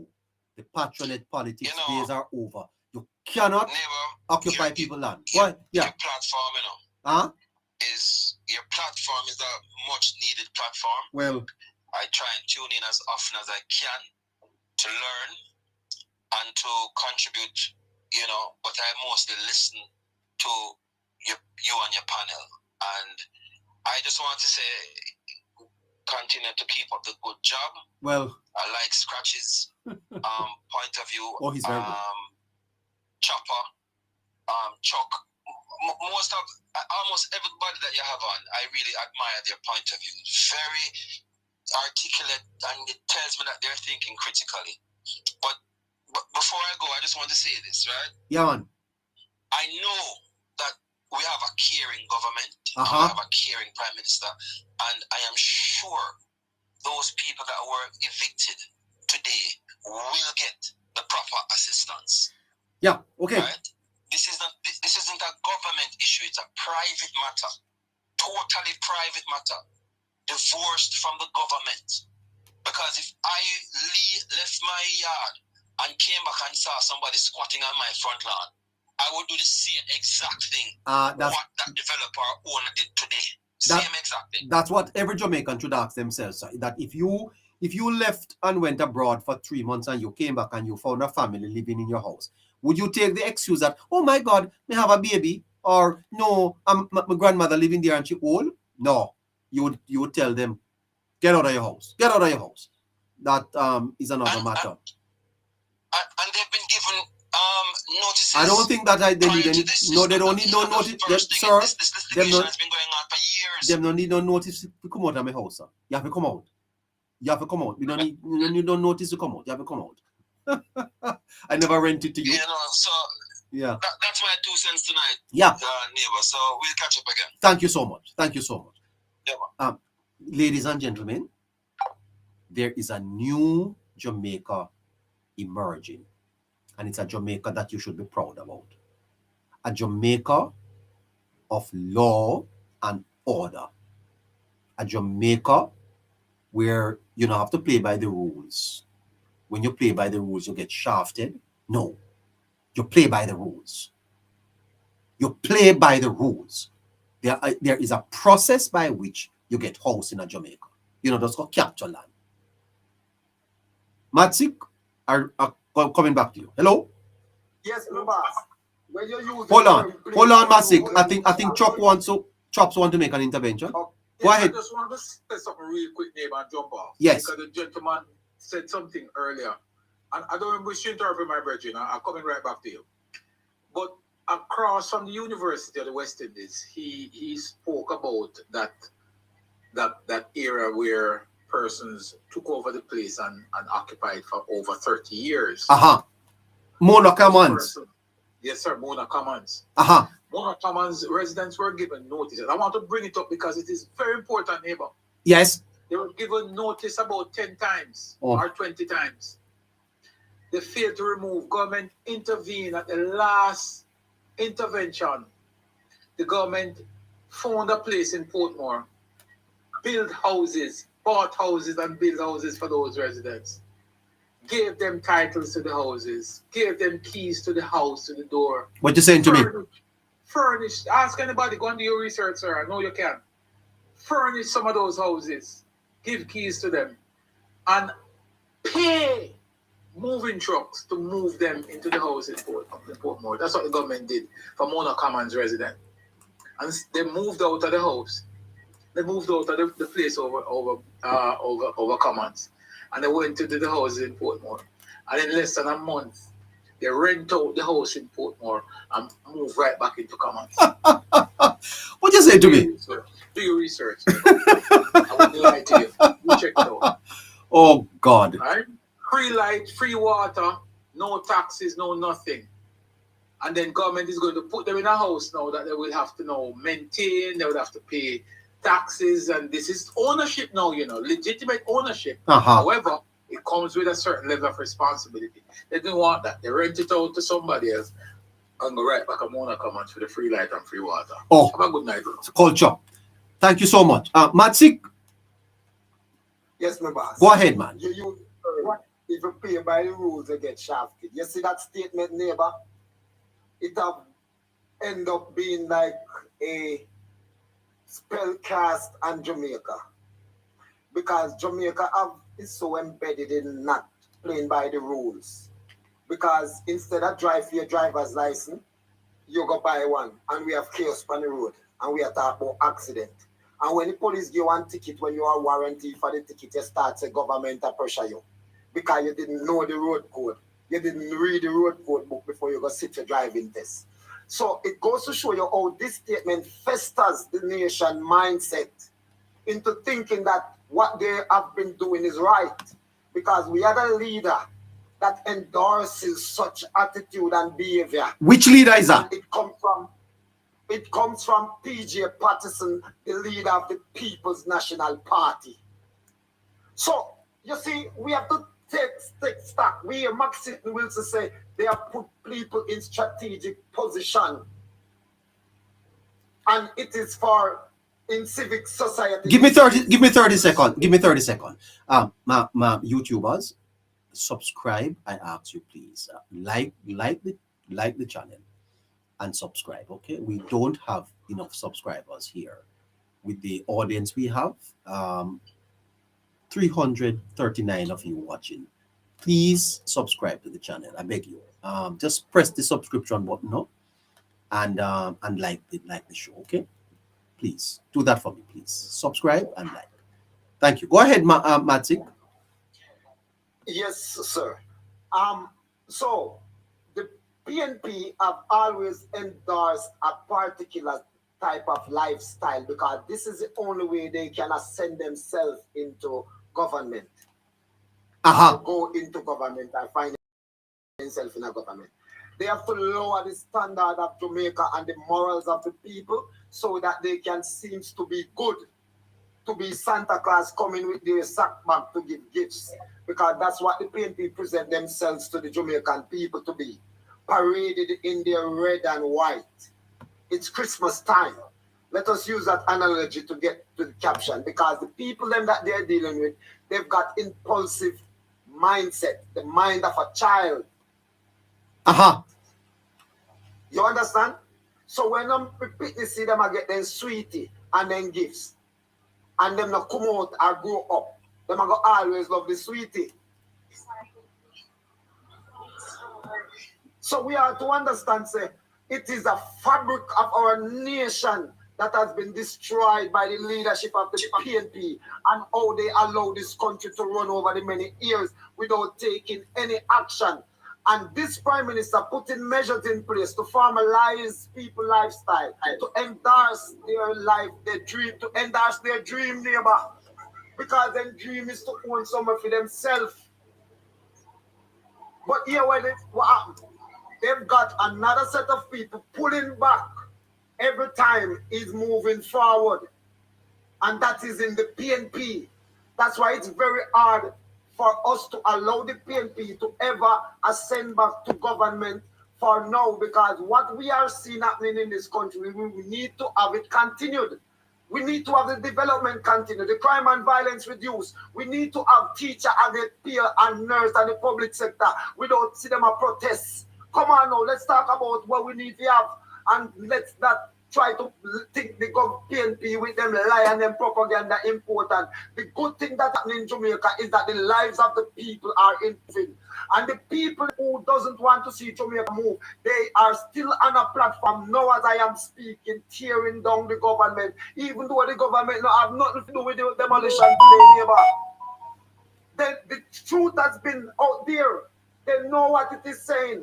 Even Mark Golding know why truth. That's why I'm saying the person who put out the false news should come and retract it, else they would face the full force of the law. He know the truth. He don't have nothing to do with government, else he would be the first one as the leader of the opposition exploiting it, coming out to the government wicked. But also, you need to remember this, neighbor. Mark Golding is treading on eggshell now, you know. He cannot give the impression to the business-minded people and the intelligent side of Jamaica that he is a squatter. So he can't say certain things and come make certain talk, you know. So them pay them bloggers to come out and dispel these rumors. Just that is the reason why they want Munchi to apologize and call government and Andrew Wallace to tell Munchi to apologize for the independent platform where Labour Party is not responsible for. Because they know that the platform that they are running is run by PNP. Hold on, I didn't get that. What they want, apology from what? from Munchi. Munchi is a blogger but he blogged for the Jamaica Labour Party. I see. But, the PNP used a voice note that he was making to cuss out one PNP and put it over one Labour right old woman head. You know them slice it. Really? So PNP are trying to be fit because what they try Hold to on. Tell me that again. What you say happened? Munchi was bashing some people who are saying the government wicked.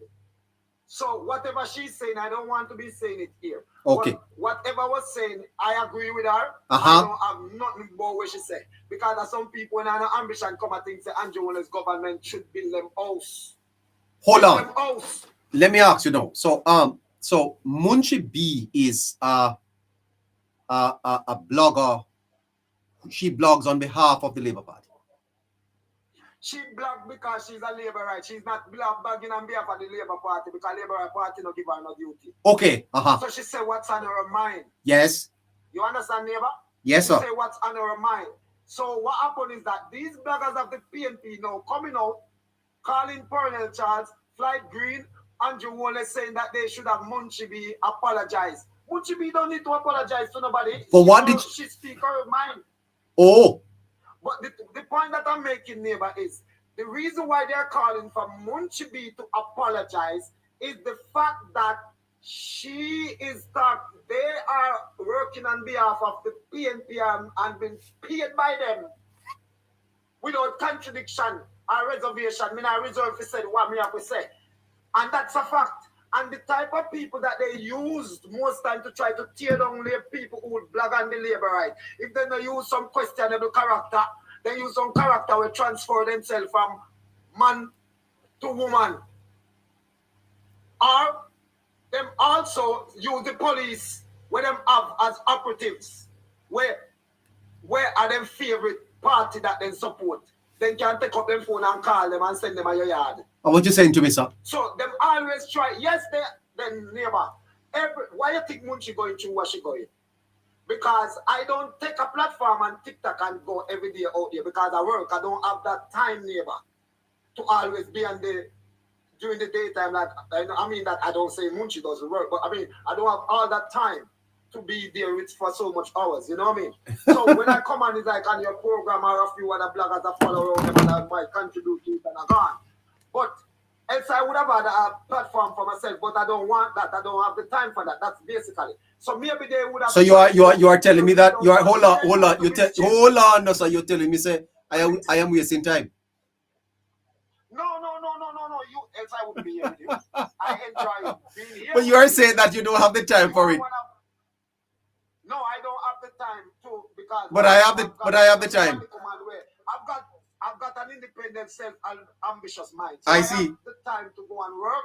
We don't have to blame the government for my. No, but you have to just so you are saying you don't have the time to do this, but I have the time, so I'm a time waster.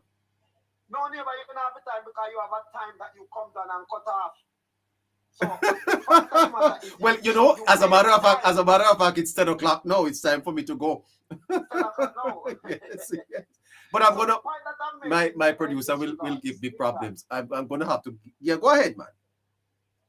Yeah, the point that I'm making in this regards, neighbor, is that the PNP in general, they've made this thing natural and common and normal because what I'm hearing people say now is that if government own land, the question that I need to ask you, who give you the title for the piece of land where you own, where you want? Say if nobody go on it, you're going to run them off. No government.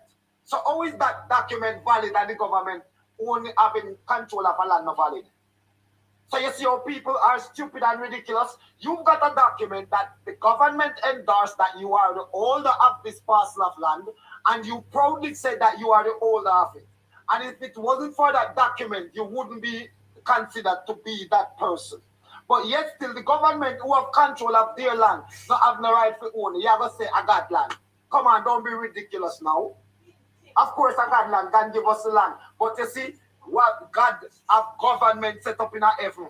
So government have there too. Because the Bible said in Corinthians, let everything be done decent and in order, neighbor. And I will repeat it. The Bible says, let everything be done decent and in order. Yes. Amen. And that is what Andrew Wallace is bringing to country. And if you're bringing the order in the country, the Holy Spirit is going to come on Jamaica. And it doesn't matter our demise, because you can't follow God without have the devil attempt you. And the devil on your heel. Because only if you follow God, the devil will always on you. And that's why Mark Golden and its demons are on Andrew Wallace back as one story, bro. Hold on. You say Mark Golden have demons? No, hold on. Hold on. He is the devil's advocate. Who? Who is the devil's advocate? Mark Golden is the devil's advocate. He's working for Satan. Then how is it that you, the Bible said, woe unto if you are a liar, the truth is not in you. Yes. And if its truth is not in you, you are sons of the devil. Wow. So tell me now, if I don't pay a lie, we are, and that this man had tell pan the government, and the bloggers have been baptized into his regime. Which bloggers? So them two, the one of them. You mean people? The bloggers for the People's National Party, sir? Of course. Baptized. If you're going to fabricate, if you're going to run with the same lie and spew it. Remember, that's what the devil does. I see. The devil just want to get in the man where I hold the attention, and then he get in your head and tell you what to say. But if you're not rooted and firm, and if you don't know God, you can't know what I want. Okay. Because the world no longer run by hold on. Then we have to go use some. Give me one buckle of irritated water there. Give me one buckle of irritated water. I tell you something, neighbor. I know my Bible, because I grew up good enough. Yeah. My father married. Give me one buckle of cream soda to make a burn them out. Fire! Fire! Yeah. They are an operative of the devil. Oh my. And Jamaicans all over the world have been praying for this nation. Praying for the day that a leader will rise and have the value of Jamaica. Pass me Bible. And Michael always have been that person. Make a read one psalm. Michael always have been the leader. Make a read one psalm. Give me the back like irritated water. Make a burn them out, yeah. Hold on there. Hold on a little bit there, sir. Let me go to the other people online. Hold on there for me. Yeah, man. Sexy Share, hi. Hello. Who is there? Good night, neighbor. Hi, how you doing?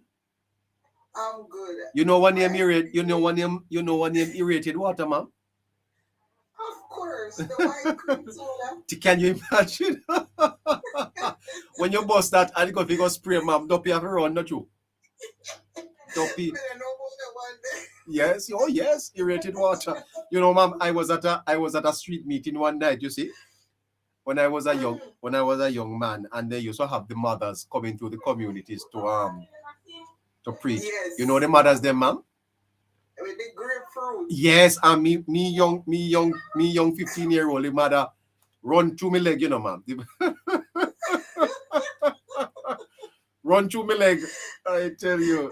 I don't. All right, neighbor. The story with Munchie, you see? Okay. There was this PMP commentator come on Munchie live and was talking about an 85-year-old lady. Need somewhere to live. So Munchie was giving her where she could get help. She's still there. I said the government wicked and whatever. So Munchie said, it's not the government makes you waste all our years. I know she's 85. I know she want the government to give her everything. So PMP bloggers take what Munchie said and slice it. Put a 92-year-old lady who already get a house, and they all go and Cliff Hughes and call this guy on Cliff Hughes. George Davis. George Davis. That's George have to run them because he's gonna put Munchie and his live personal and going to say the PMP leak. What's the difference with the PMP leak and what Munchie said to the 85 about the 85-year-old lady? So you see the mindset of the PMP bloggers? Well, I didn't hear it. I must tell you, I didn't hear it at all. I'm sorry. Yes. That's how it go, ma'am. That's how it goes. I see. Wow. I will let somebody else talk, neighbor. It was nice having me on your program. Oh, it's nice having you. Take care of yourself. Thank you, neighbor. Keep up the good work. Bye-bye. Bye-bye. Sexy share. Sexy share. I tell you. Wow, what a name. Hello there, Ricky. Ricky Rich. Hi. You are the man with the money. Good night, sir. Ricky, Rich. You can't send me one thing, man. Oh, go on. Yeah. Ricky Rich. Yeah. Send something, man. Good night, everyone. Good night to you, sir. How are you?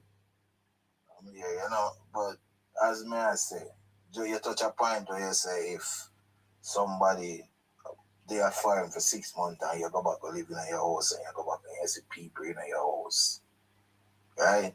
Just like a man they are firing, you know, and him work and him buy a piece of land.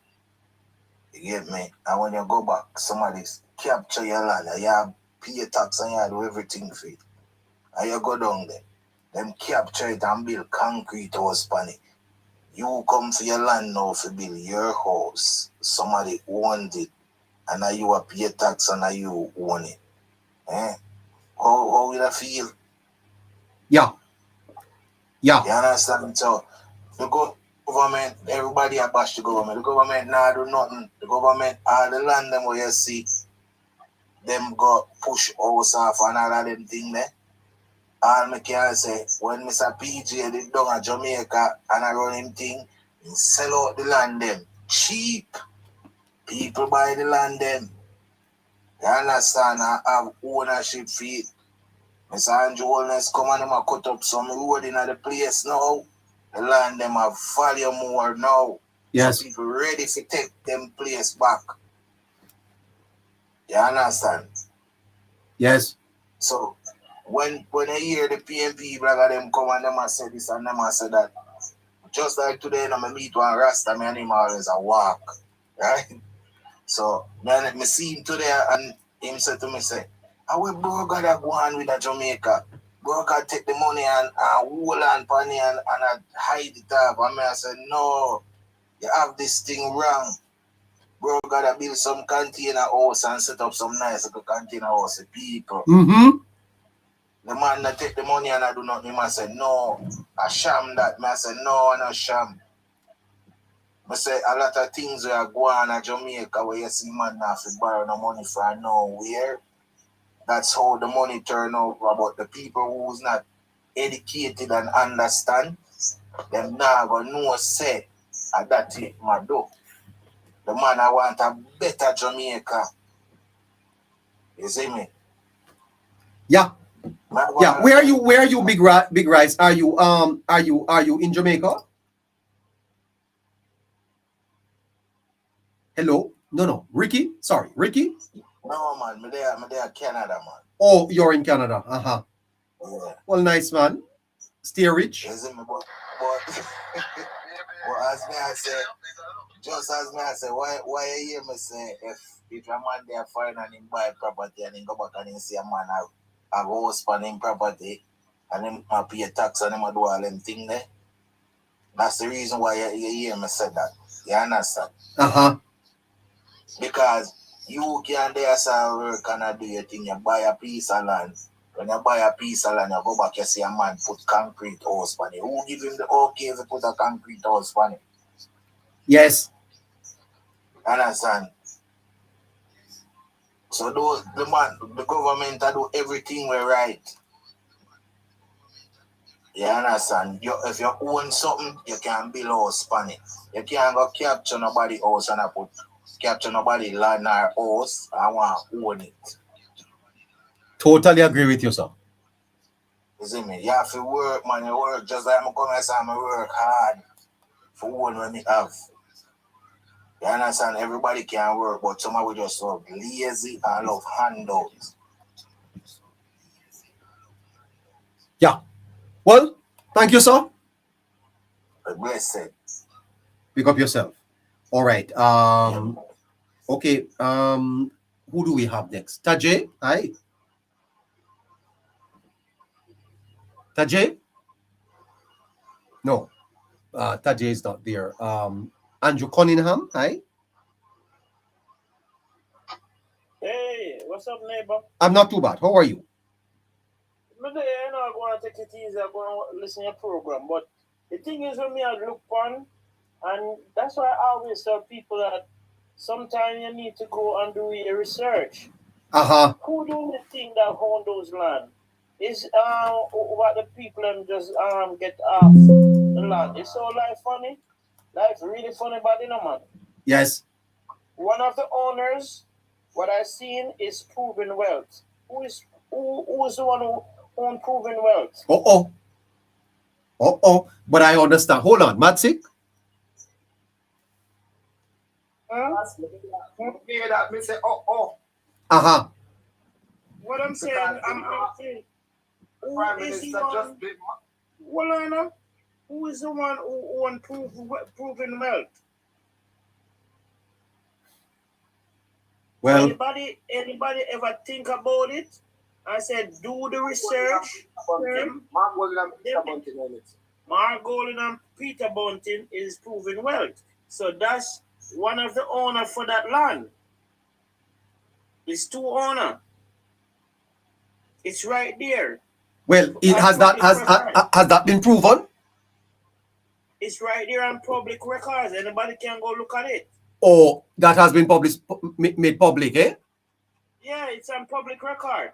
Proven well. You know what I mean? They need to go do their research and tell them go and blame the government and bash the government. Check and see who is the owner. Okay. And then now you will see everything right there. The government don't have nothing to do with it. We see them drag the Prime Minister and them drag the MP. The MP and the Prime Minister don't have nothing to do with it. When the judge give them a court order, it is what it is. Because I'm never tell you that same thing happened to me already. I purchased 2.5 acre land.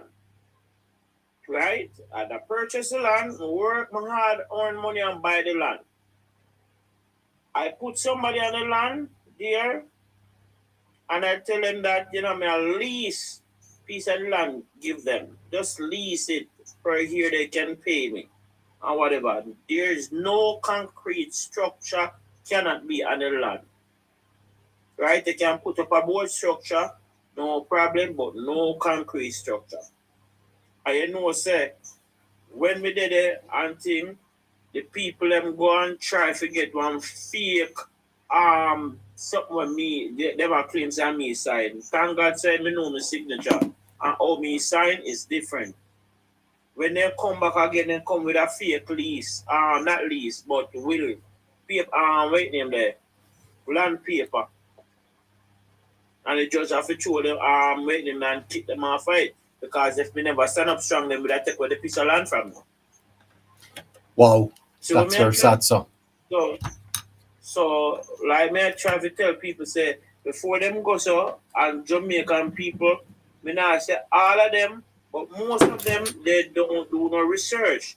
They not do no research, them just come on social media and start bash the government. Yes. But do your research and know who own the land.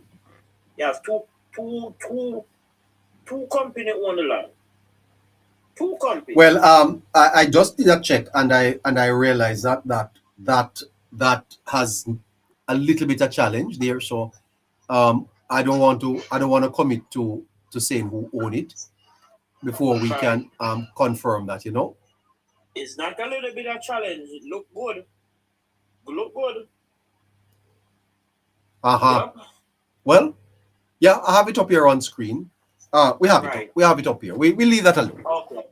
Leave that alone. Yeah. Okay. The beauty of technology right here, sister, because I just put it into my system, and I am right now at the land department. Yeah, and we checking folio number and all of that. But The system is researching that. Leave it alone. All right, sir. Yeah. Thank you, sir. Okay. All right. Okay, so that's Matsik.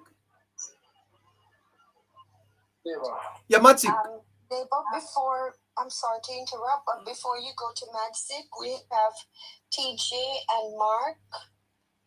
Yeah, Mark. Hello, Mark. Go ahead, Mark.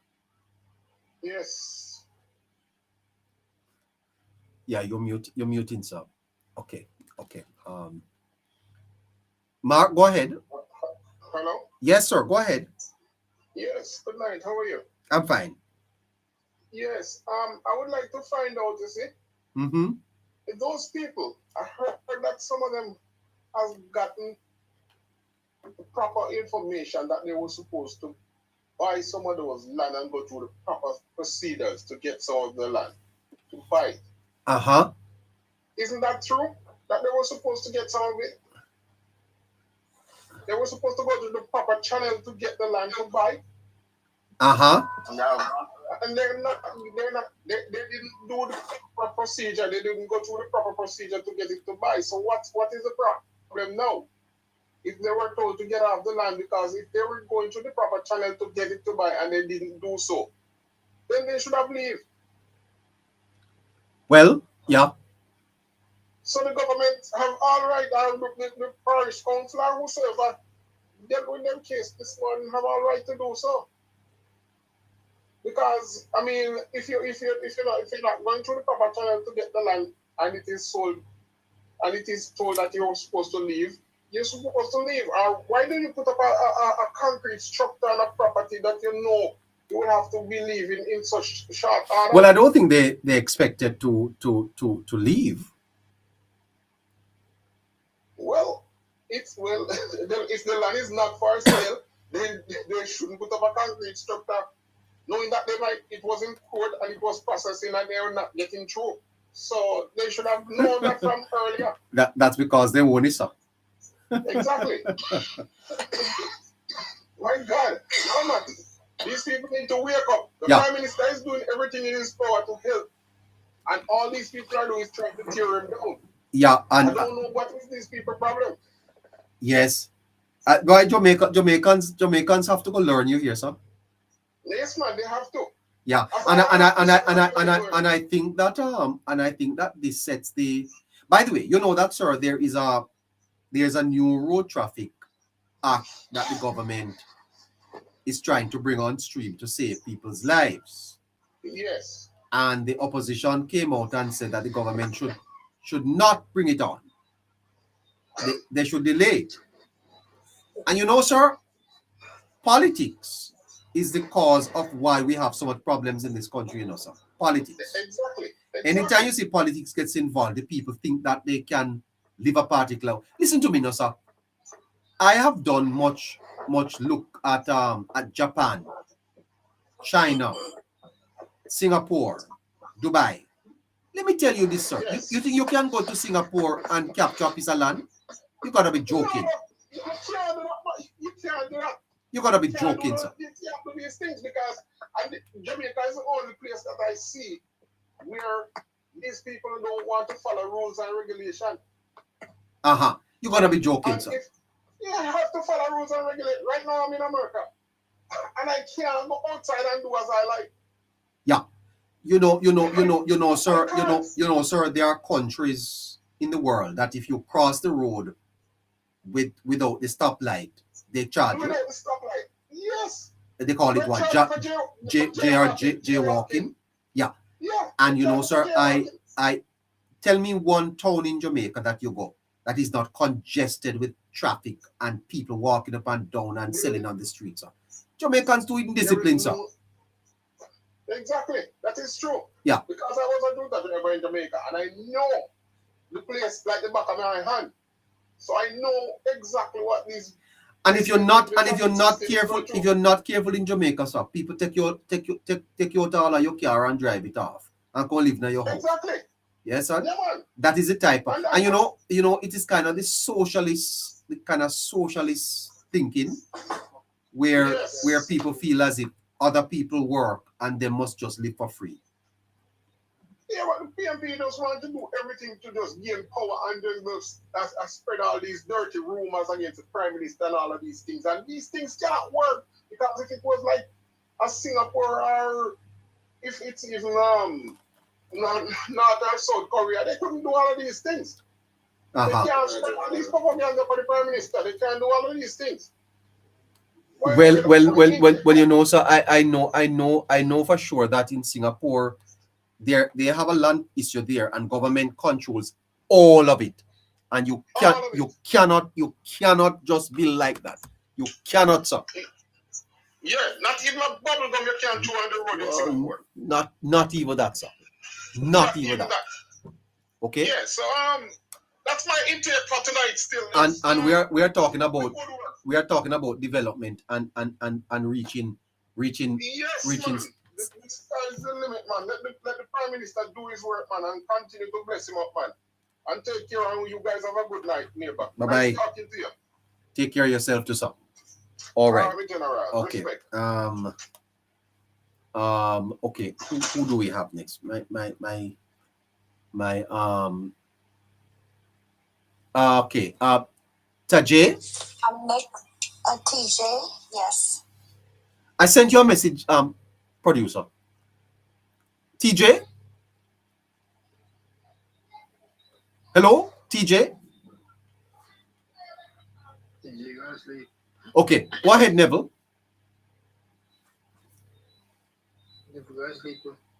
Go ahead, Neville.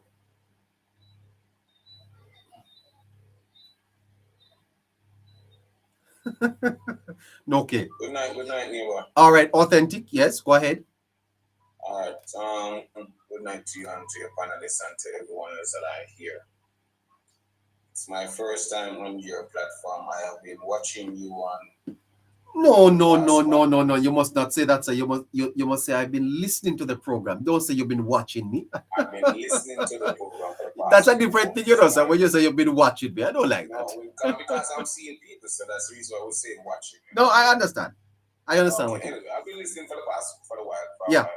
I decided that I want to stop by, and I'm not here to politicalize anything or whatever. You understand? But the situation that we saw this morning, just want to shed a little light on it. You understand? And I'm gonna be the devil's advocate where this may concern. Right? Based on what I heard, that this piece of land, Cooper's Pen in Chilani, northern Chilani, right, has been the people, the residents on the land that I heard that they were given eviction notice for about a decade now in respect to that, based on development and so forth. And, you know, based on how I see the relevant body of persons as executed their duty this morning, I personally, I don't know about nobody, but I am not pleased with that. You're not pleased with what? With how they executed, because... All right, let me ask you a question, sir. If you are given an order by the court to remove from a property that does not belong to you, and you refuse to remove, and the owner is losing money, wants his property, what are you to do? Well, as I said, you know... No, hold on. Do you agree, sir, that the man who built the concrete structure can't take it up and move with it? You cannot take it up and move with it. And then what are the orders to do? Leave him on it? No. Huh? No, sir. Okay, so if you have a piece of land on your place, sir, and you have a little piece of land, and a man come and drop one container upon it or start build upon it, you never did it, and him can start build upon it, and when you come back, what you going to do? You're going to say to him, say, you was selling the piece of land making stay there when you or what? What you gonna do? No, you're gonna talk. You're not this give him adequate reason to just leave, but based on what me no personal assistant. Since the hotel came there, so right, it has now become more threat and more problem because the hotel I based on what I was told I hear of them that the hotel is what own that piece of land there, so you understand? And I believe that because when we look on Sinna, I'm gonna tell them, I'm gonna go straight down the line because one, the same resident them that get eviction notice there, so right, the same resident that got eviction notice, the same government, every government that comes in power since that time, this whole foolishness is before court. You understand? The same government goes around in that same vicinity, that same constituency, and run and say, okay, then I want you to come and vote for us. Why wasn't it when they were campaigning and everything? Why didn't they just at least try to put them in somewhere else? Why didn't they try to allocate another piece of place? I will say this to you, sir. Let me say this to you. I hope that the government, working with the local representatives, will find a way to help these people to resettle. The government now wait, no, sir, wait, please. To resettle. The decision to remove them from the land is not that of the government. The government is not a law unto themselves. That is why you have separation of powers, sir. Government cannot overrule the court, and it cannot intervene or interfere in a court ruling. And I have a case, where the court has ruled, and the court's ruling must be honored. Okay, sir? Now, that's a different matter from government now assisting these people to resettle. Let us not conflate those matters. The court issues an order, that order must be carried out, because the very court can issue an order against the Prime Minister, and the Prime Minister will have to comply with the court's order. So there are two matters. There is the matter of the law, and there is the matter of the humanitarian aspect of this. But let us not conflate both. The government has a responsibility to the citizens to help them to resettle. The government cannot intervene and stop the court's order from being carried out, sir. That is hold on. That is number one. Number two, I think we have to begin to develop in Jamaica a culture where we respect the law and people's property rights. Okay, sir? We cannot operate a country where people just go and build where they want to build. They don't have no title. They don't get no authorization from the parish council. Then how you build? The country can't run, sir. And there is a lot that needs to be corrected. And it's going to cost, sir. It may be even painful, but it have to be done. Go ahead, sir. All right. Because what I'm looking at, sir, I know people, people like I said, go PNP, this and PNP, that any government in power, the same set of people are going to get their cost, whether PNP or GLP. But what I'm saying is this, my own concern, no business who in the comment has said this, but what I'm looking at is this. While all of this was taking place, whatever, I think that they should not have, don't have not more face. I'll be honest with you, sir. Honestly to that. Because to me, I just feel disappointed. No. What? No, hold on. Your problem, sir, is that you have come to the argument with emotion. And I understand the emotions. You are no more concerned about these people than I am. But I'm asking you, sir, to remove your emotions out of it so that you can be logical. And to be logical, you cannot support the fact that the people are to stay there, because it means that they will stay there in perpetuity. And that how much is more time to give a man who have a concrete structure and can't pull it down? He has to relocate. That's just the reality of it. It's just like if you take a plane, sir, and you land in the United States and you don't have a passport. You can't blame the United States for deport you at your yard. You can't blame a sovereign country for saying to you, you don't have the legal right to be in our country. We are sending you back at your yard. You're gonna say they're not being sensitive, that's not humanitarian. No, that's the law, sir. And you can't discuss these matters just purely emotional. If you do that, you're going to miss the important point, which is that of principle.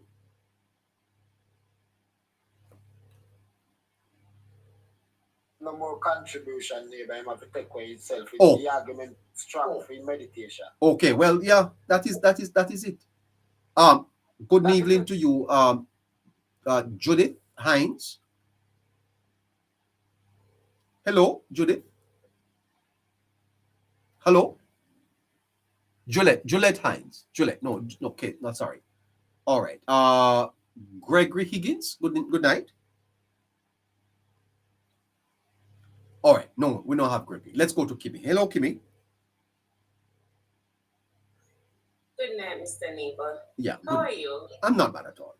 It's been a day. Mr. Neighbor, you remember when I came over here and I said to you, persons who start up their conversation like this is not political and I don't have a side, always isn't to their line of discussion, it's always heading to the side of the PNP. You remember when I tell you that, Mr. Neighbor? Well, yes, and I believe that we are making a political argument out of this. That it is not. It is not. What is not political? It is not a political argument. You see, and I believe. Hold on, and I believe, ma'am, that this is where I would say that the intelligence of people is a little shallow, because they are conflating a number of issues.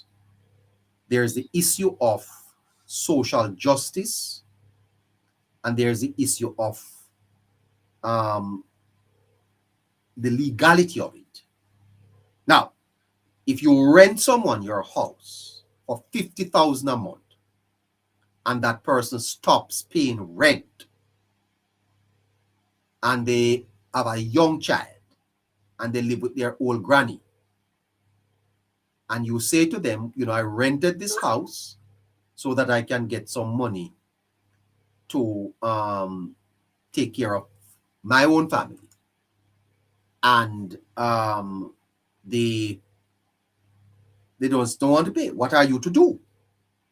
Leave them in your house, or do you take them to the court and ask the court to issue an order to evict them? They might mash up your house, you now get no money, and you mustn't do nothing about it. Tell me the truth now. Now, if you evict them, and when the evictor goes in and said, you have been here for 2 years, you're not paying no rent, you mash up the man's house, you're going to say, but my old granny is inside, and me have a young baby. That is your problem to solve. You got 2 years to solve it. A man by the name of Moltmann said that responsibility is not a detachable burden that you shift to the shoulders of others. Repeat, responsibility is not a detachable burden that you shift to the shoulders of others. And he goes on to say, fate, fortune, and in the time of astrology, they unload it on a star. Do you realize the cash pot lines in Jamaica, how they long? Cash pot. You notice all the cash pot line them long and people go there every day? Long, Mr. Neighbor, very long. Your chances at winning cash pot is about 5%, About of every 100 people who buy the cash pot. The system is so set up that not many go win, Okay? Think about it. You can't unload your responsibility on the shoulders of others. If you get notice to leave, go look somewhere and go. So on a different platform today, Mr. Neighbor, somebody made this analogy and I was like, okay, cool. I was very upset today about it as well. She stated that what if when they were tearing down the housing, a little baby or somebody passed and one of those concrete structure had hit that person and they would have, passed away. Who is to be blamed for it? I asked her, who is to be blamed for it? She said, the government. I said, how is it the government's fault when you were told to come off of my property? I took you to court. I tell you to come off of my property from my seat. I want to use my land. You decided you're not going to go. Today when the minister was there, because I was watching the live, they yelled at her. They threw water at her. She was trying to help and she had to leave and come back, Mr. Neighbor. These people decided that they are not leaving off of the people them land. Yes. Nobody in Jamaica is saying, nobody is saying that it is okay for that to happen to them. Nobody is saying that. What we're saying is, this is it. You go to foreign, Mr. Neighbor, and over there them tell you, say, you can't go over there, so you can't do that, and you obey. Why can't you obey in your own country so peace can reign? I see Marvin telling people to burn down the place. Catch fire, get back to... Really? Yes, Mr. Neighbor. Well, that is inciting, ma'am. The police should be to do something about that. You know what that will cause, Mr. Neighbor? A riot. Do you remember, Mr. Neighbor, when we were known as the murder capital of the world? Starting something like that will send us right back there. Starting something like that will make the crime rate go right back up. You come on TikTok, international TikTok, and tell people to burn down the place, Mr. Neighbor. Listen to this, my dear. We cannot give taxpayers money in anonymity. Let me make that point clear. If you are going to benefit from taxpayers' fund, it cannot be anonymous. Here, I'm so proud of this man. I'm so proud of you, Mr. Holness. I am a little older than you, Andrew. But I am proud of you. I am proud of what you represent. You're in a class by yourself. You're a very classy man. And I think you understand the socio-cultural realities of your people. And you should be commended. You should be commended for trying to change this broken society. Let me tell you this. The socio-cultural fabric of Jamaica is torn. It's broken. It's a wounded society. And Dr. Holness understands that. We have gotten used to patronage politics. The politics of who gets what, when, and how. And you play by the rules, you get shafted. And finally, we have someone in our politics saying, can't work, it have to stop. And no matter how you push back against it, if Mr. Holness doesn't continue this path, he doesn't have my support. This is what Jamaica needs. This is what is going to make us a wealthy country and a country of law and order. And some of you better take note. Some of you that are breaking the law, selling on the streets in unauthorized spots, we can't do everything at once. All these market vendors, nobody's taking away your earnings and your living. You have to go obey the law. Jamaica have to fix. I don't want to repeat what Mr. Shearer said, but Jamaica have to fix. And it is going to be painful. It's not going to be without pain. And some other people have to go get pushed off too. Mm-hmm. Some other people have to go get pushed off a land where they occupy and belongs to them. So, you better take note. The country have to fix up.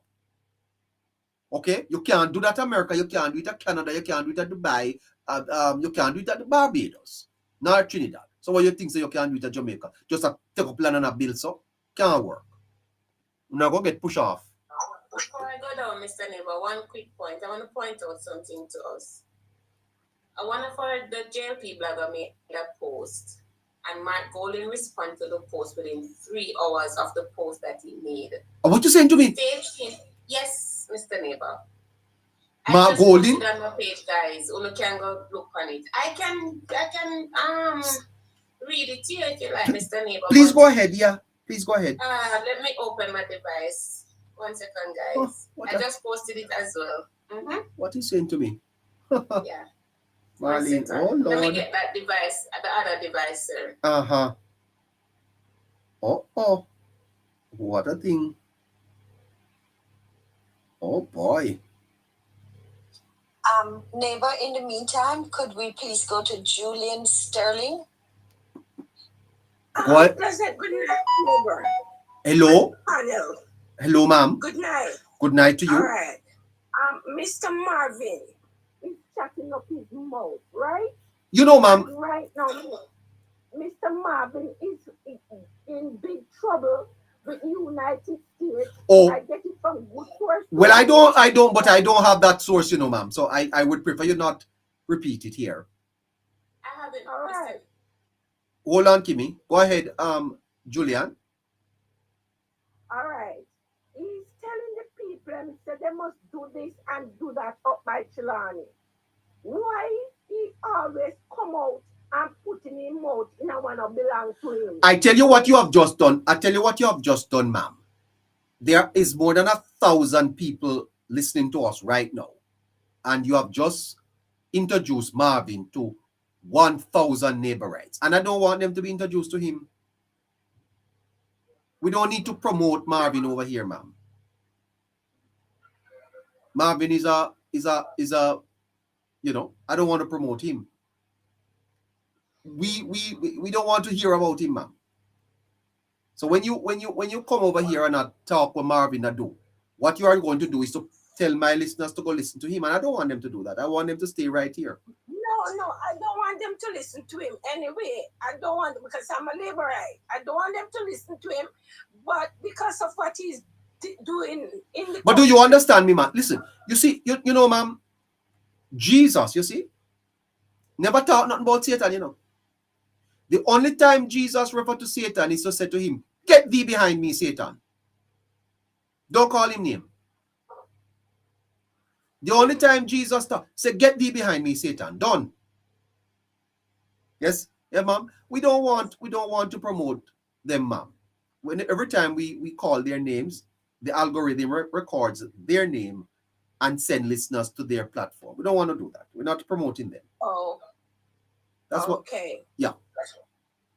Okay. Well, you know, I hope that you have anything else, Julia? Okay. And anything else? If I live on a piece of land, right? Yes, ma'am. And for years, and people giving me notice for years, and I am not taking up the notice order, right? And people come and bulldoze down my house, right? Yes. Is not the government to be blamed? Yes. No, that's correct. It means to be blamed. It means to be blamed. Very true, ma'am. Very, very true. There's a broader point that must be made too. You see, Julian, a broader point. We don't want anarchy. Anarchy is disorder. And I am old enough, ma'am, to understand what anarchy looks like. It's a society that is not governed by law. You know, ma'am, that you know why your light bill is so high? You live in Jamaica, ma'am? Yes, sir. Your light bill is so high, you see, ma'am, because there are thousands of Jamaicans tonight who went outside and take their long bamboo and connect one light. You hear me, ma'am? Yes, I'm They don't pay any light bill, ma'am. And there are others who, whatever. The Jamaica Public Service Company, ma'am, charge us for its output, the amount of energy it is generating. So me and you, ma'am, have to pay a fee. Thousands of Jamaicans tonight who are what? You know, ma'am, I went to a little place. Them call it inner city. I don't want to call it ghetto. And when I go there, ma'am, I hear one sound a run. Ooh. And when I look in a one board house, you know, ma'am, AC a run, ma'am. And me say, my God, you have AC? You say, yeah, AC in my house. You saw the time hot, ma'am. I can't afford to run AC, ma'am. But they were running AC, you know why? Because they're a trope light. So they are living comfortable and cool. And I and you have to pay the bill, ma'am. There are some of the things that Jamaican have to cut out, ma'am. You hear me? I tell you something, ma'am. And others have to pay land tax, property tax, and play by the rules. And others don't play by the rules. And they can live like that. No. Those are inequities too, ma'am. And I can tell you this, ma'am. It is the middle class that carries the country. The middle class. The middle class pay the tax. Right? The middle class is always burdened. And sometimes these people at the bottom, ma'am, they don't pay anything. And they expect to live off free this. Can't work. Can't work, ma'am. I think the government need to issue notice to the courts that informal settlement in Jamaica is going to be a thing of the past. Yeah, you have to regularize them. I get your point, sir. Your point is well taken. Yes, ma'am. And I tell you one thing further before you go, ma'am. Anytime you see a matter becomes political, always know that the opposition is wrong. It doesn't matter which side is it. Anytime you see the matter becomes political, the opposition is always trying to score cheap political points, ma'am. And that is something that as citizens of Jamaica, we need to stand up and say, this must stop. We must look at matters objectively and case by case and do conflate things. Because no one listening to me tonight, ma'am, not me, not you, would accept somebody living in our house for free and don't pay anything. And when we want our property, them say they now move. Wouldn't accept that. That's absurd. Eh? That is absurd. Absurd. That is wrong. That is wrong, ma'am. And the next thing, again, I went to the Emancipation Gala in Kingston. And when I saw that individual and his wife come inside the National Stadium and the behavior of that man, if the head of the stream is dirty, what you expect the tail end to do? You know, ma'am, you are a real laborite, you know, because you would never call the man name. In your mark. That's in my book. Yeah. In your mark, ma'am. Mark Golding. Not in my book. You're a real laborite, Julian. But no, the same lady. Yes. The same lady that he called his wife. Uh-huh. And treating the lady bad. And yet still you come out in the public domain with that lady. The lady not even hold her hand. Yes.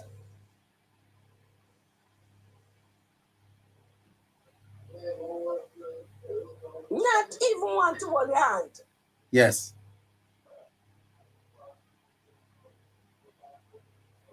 Okay. Well, thank you so much. You're here. Okay, and have a wonderful night. No, I'll stay in the comment and watch. You too. Bye-bye. And listen. Fantastic. Bye-bye. Okay. All right. Let's go back to Kimmy. Kimmy, you had something to read? Yeah, so I don't know. Son of Punkos, one of the labor right bloggers, he said this. Breaking news. It is alleged that Mike Golding and Peter Bunting, Proven Limited, has evicted residents of the land and demolished their homes at 4 a.m. this morning in the Cooper Spence Trelawney. It is said that the company, Royalton Blue Waters, is a subsidiary of Proven Group. That's what he posted. So that's an allegation by So, and Mike Golding, 3 hours, Mr. Neighbor. And I say I want to point this out because it took Mike Golding 6 days to respond to a voice. Now, are we sure that the response came from Mr. Golding, or because anybody can put their name up as Mark Golding? Look at my page, Mr. Neighbor. You will see it. Okay, So he responded, Mr. Gale, since you have restricted who can comment on your dishonest post, because there's a restriction to a level about ownership of land, and from those families were evicted this morning, let me post this on my feed and make it clear. If you do not delete and remove this malicious lie, be prepared to face legal consequences. Living outside of Jamaica does not mean that you are immune to a lawsuit for defamation or liable to have been. You have been warned. You have been warned. So he posted it on his feed. I pointed out because I want to say, so a damaging voice note came to the front of the line. And it took you 6 days to talk about this voice note, but it took you 3 hours to respond to just a mere man, something. Just somebody something. You couldn't talk about the voice note so quick, right? You couldn't talk about Jacqueline so quick. It took you days to talk about all of these things that are social issues. So, and I asked in my video, that means, Mr. Neighbor, our Honorable Prime Minister can sue him for talking about 28 bank accounts. Well, yeah. Our Honorable Prime Minister can sue him for saying that he stole Usain Bolt's money. Yes. Well, right? Did he say that though? Mr. Neighbor, he said it on the campaign trail several times. And the last, remember the debate, the eggs of state debate. He said a lot of malicious things on there. I went back sometimes and listened to the debate, and it was very wrong of him to say the things that he said. And I'm saying, if you can so quick to respond to somebody saying something about your company, why not be quick to respond to everything else that happens in Jamaica? Yeah. Well, this is going to be a big story and a buzzing story. We're going to have to pick it up some other time. Yes. Take care, and thank you so much, Kimmy. Yeah. Okay. Let's keep. Horatio, how are you doing, man? Neighbor. Night. Good night. Good night to you. I wonder if you are the famous person on TikTok with the 4 PhD. The 4 PhD? Yeah, I wonder if you after the look up in you have to give us a right name. I wonder if you are the famous one of the famous blogger on the internet with the 4 PhD. Where that is coming from? Yes, I hear that you have a famous blogger about the place with 4 PhD. Well, I have a PhD, but no, I don't know about 4. Well, I don't have 4. I keep looking. So is Dr. Neighbor, sir? Is Dr. Neighbor? Right. But I keep looking for that information because I know when you have a 4 PhD, it's supposed to be a public record, Yes, of course. I keep looking for that information. I can't find it. Can't find it. Yes. When I sit and listen to you at night, I wonder if you are the person with the 4 PhD. Really? Well, that's a compliment, sir. Well, thank you so much. You think we're making any sense? Exactly, because you're making a lot of sense right now. Really? Because you are the talk about and not the person with the 4 PhD. Who is talking about me? When the whole the 4 corner there, They're talking about Hello Neighbor, sir. All people in South Africa here talk about Hello Neighbor. Talking about Hello Neighbor? The hello neighbor is a man pan the hap, one hello neighbor pan the hap. And what the rockstone you saying to me? Is that true? I didn't know about it. Anyway, neighbor. It's Caroline. It's Caroline. Cause it. Yes. I wonder if Caroline is the one with the 4 PhD. Well, I must be she, yes. Right. That must be she. Neighbor. So this whole thing about the people most being pushed on, right? Neighbor? Look at this, neighbor. These people calling on the government, right? They want the government to fix the hospital, the healthcare system. They want the government to fix the education system. They calling on the government to give doctor more money, nurse more money, teacher more money. Everybody want more money, neighbor. And yet still, neighbor, every single citizen, I shouldn't say every citizen, every PMP member want something free, neighbor. And I keep asking myself, where all of these money coming from? Because it's the government don't just print money like that. It have to come from the pocket of somebody, neighbor. Yes. So when these people are pushed out, the government to give them house, government to give them gal, government to give them picnic, government for mine them picnic, government to do everything, neighbor. Government. You tell me that, neighbor, these people have almost 2 decades and notice and didn't put themselves together, neighbor, to get somewhere to move. I hear a man say him have $3 million, neighbor, into a bar, a boat shop bar that them bulldozer down, neighbor. $3 million he say him have, neighbor. When I was listening to him, neighbor, in a boat structure bar, neighbor, that him say him have, neighbor. So you tell me you have $3 million and try to locate a piece of property, neighbor, to get away for the people and property, neighbor. Yeah. It can't, neighbor. It can't continue this way in the country, neighbor. And don't you agree with me, sir, that whilst we can't do everything all at once, we need to get our people to understand that the law must become a shackle, sir. Thank you, neighbor. And what you talk about social engineering, Mr. Patterson, the law is not a shackle, it's a tool of social engineering. You know what social engineering is? The fact of the matter, my brother, is that if you don't make people, let me tell you this, and I don't want to start a lecture because I'm late in the night. I am not a believer, you see, sir, in what is called democracy. Democracy, you see, sir, assumes that the people will cooperate. Yes. Listen to me carefully. Democracy assumes that the people will cooperate with their government because the government derives its authority from the people. So if the people rebel, you remember the PNP took the government to court for the state of emergency, sir? Barely. That are rubbish. Yes, neighbor, we all know that. That are rubbish, sir. You elect a government and you expect the government to act in a responsible way to protect the people. The people give them that authority. Yes. So if you are going to have a democracy, sir, a functioning democracy, you need your people to cooperate.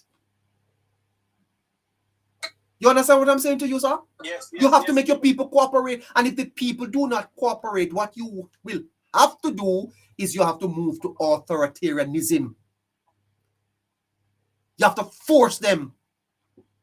Because if I ask you to move, you say, the policeman say, move, walk and keep walking. And you turn up. Neighbor, but it's gonna be hard though, neighbor. That this.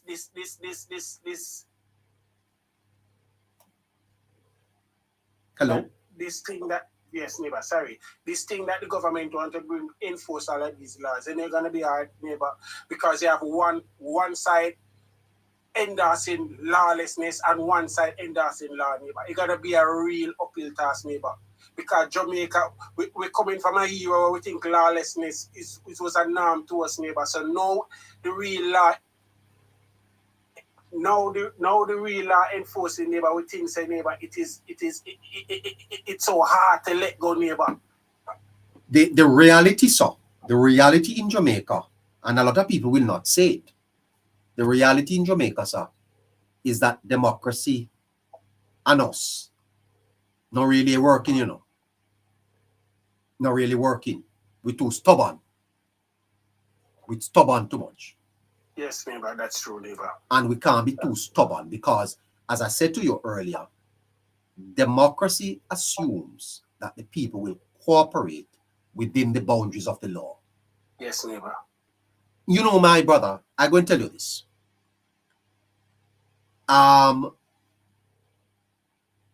If I were prime minister for a day, the first thing I would do is to create what I call norms. Norms. I would create 4 norms for the Jamaica. The first one is, where do you dispose of your garbage? Very good one, neighbor. Jamaica need to develop some norms. The second is, when you go into the town where you park, you can just park anyway. Anywhere, neighbor. The third is where you cross the street. You can't just go into the town and you just cross the street anywhere you want to cross it, sir. And the fourth is where you piss. You can't just take out your sitting and piss anyway in the place, sir. Make we start with them. Make we start with them. Only Jamaica alone they see those things. We must develop social norms to change. I'm going to tell you something, sir, and I'm going to close. Laws, you see, sir, don't change people's behavior, you know.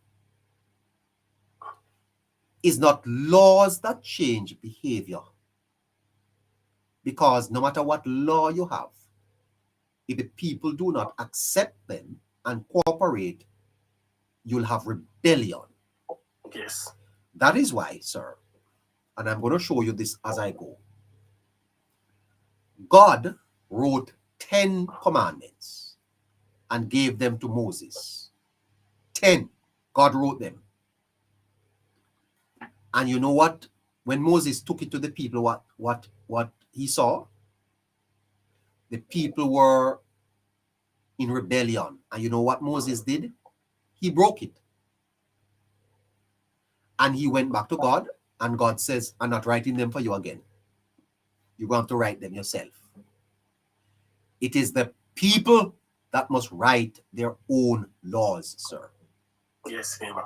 Not government, the people. When the people write their own laws, then the people will be more appreciative and accepting of what their laws mean. I'll leave you with that, sir. Yes, neighbor. Jamaica have a far way to go, sir. And when you add to that the two political parties are distance apart as to what their dreams and aspirations and visions for Jamaica, you realize that there's a sense in which there's a tug of war. Yes, neighbor. Neighbor, as I go, neighbor, you even see the scene with the lawyer that enter the vicinity of where also a bulldozer down, neighbor. If I saw what? A lawyer man, lawyer guy. No, I didn't see. Who was, I don't know how to describe it, but basically him telling the government that the youth, the gentlemen them that get detained by the police in the operation need justice. Well, and I said this to say, neighbor, you don't know what the intelligence, the force have to go into the area, what they are looking for, who they are looking for, neighbor. And even though the gentleman them has been detained and processed and released, you are telling the government that you need justice to detain the gentleman, to process them and release them, neighbor. You see, neighbor, that those people, you see people like all that liar, neighbor, I tell you, neighbor, Jamaica, neighbor. You see them people, neighbor. But anyway, neighbor, I leave you tonight. I just want to continue doing what you do. Neighbor, you need to change your name and put your PhD status right there, neighbor. You and Caroline. Okay. You're very kind, sir. Thank you so much. You need to put your 4 PhD status right there, neighbor. Yeah. You and Caroline. Yes, sir. Thank you so much. All right, neighbor. Okay. That's the great my friend from Western Kingston. Matsik.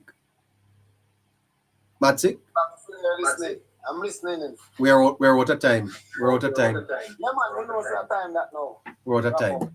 We're out of time, sir. It was a good program tonight, neighbor. Well, boy, I tell I'm you. sure a lot of people have been edified about the whole situation down at Trelawney. Because there have been no fabrication, and as every argument, as every story that is broken in Jamaica, it's now the other people and from the other side, those bloggers, they are the ones that run with the false narratives. Yes. So we have to ensure that we keep our mind abreast to the truth. You know, focus on what is important in our lives. We have got a law and order country. The fact is, a lot of people in Jamaica doesn't love to follow the rules and the regulation that governs the country. And it has been the situation for a very, very long time. Thank you so much. YouTube. Have a very good night and bless you. YouTube. Bless up Carol and bless up to you. Hello, neighbor. Yeah, man, take care of yourself. That's all the time I have. Yeah.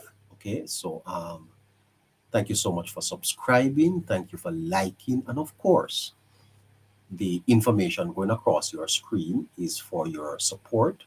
If you are mindful to support our program, we would appreciate it. Our Zelle account is 954-635-8732. That's 954-635-8732. And the cash app is $Caroline Perrier. Leave something in the account before you sign off, and join us again tomorrow when we will do this all over again for you. Okay? Until then, have a great night.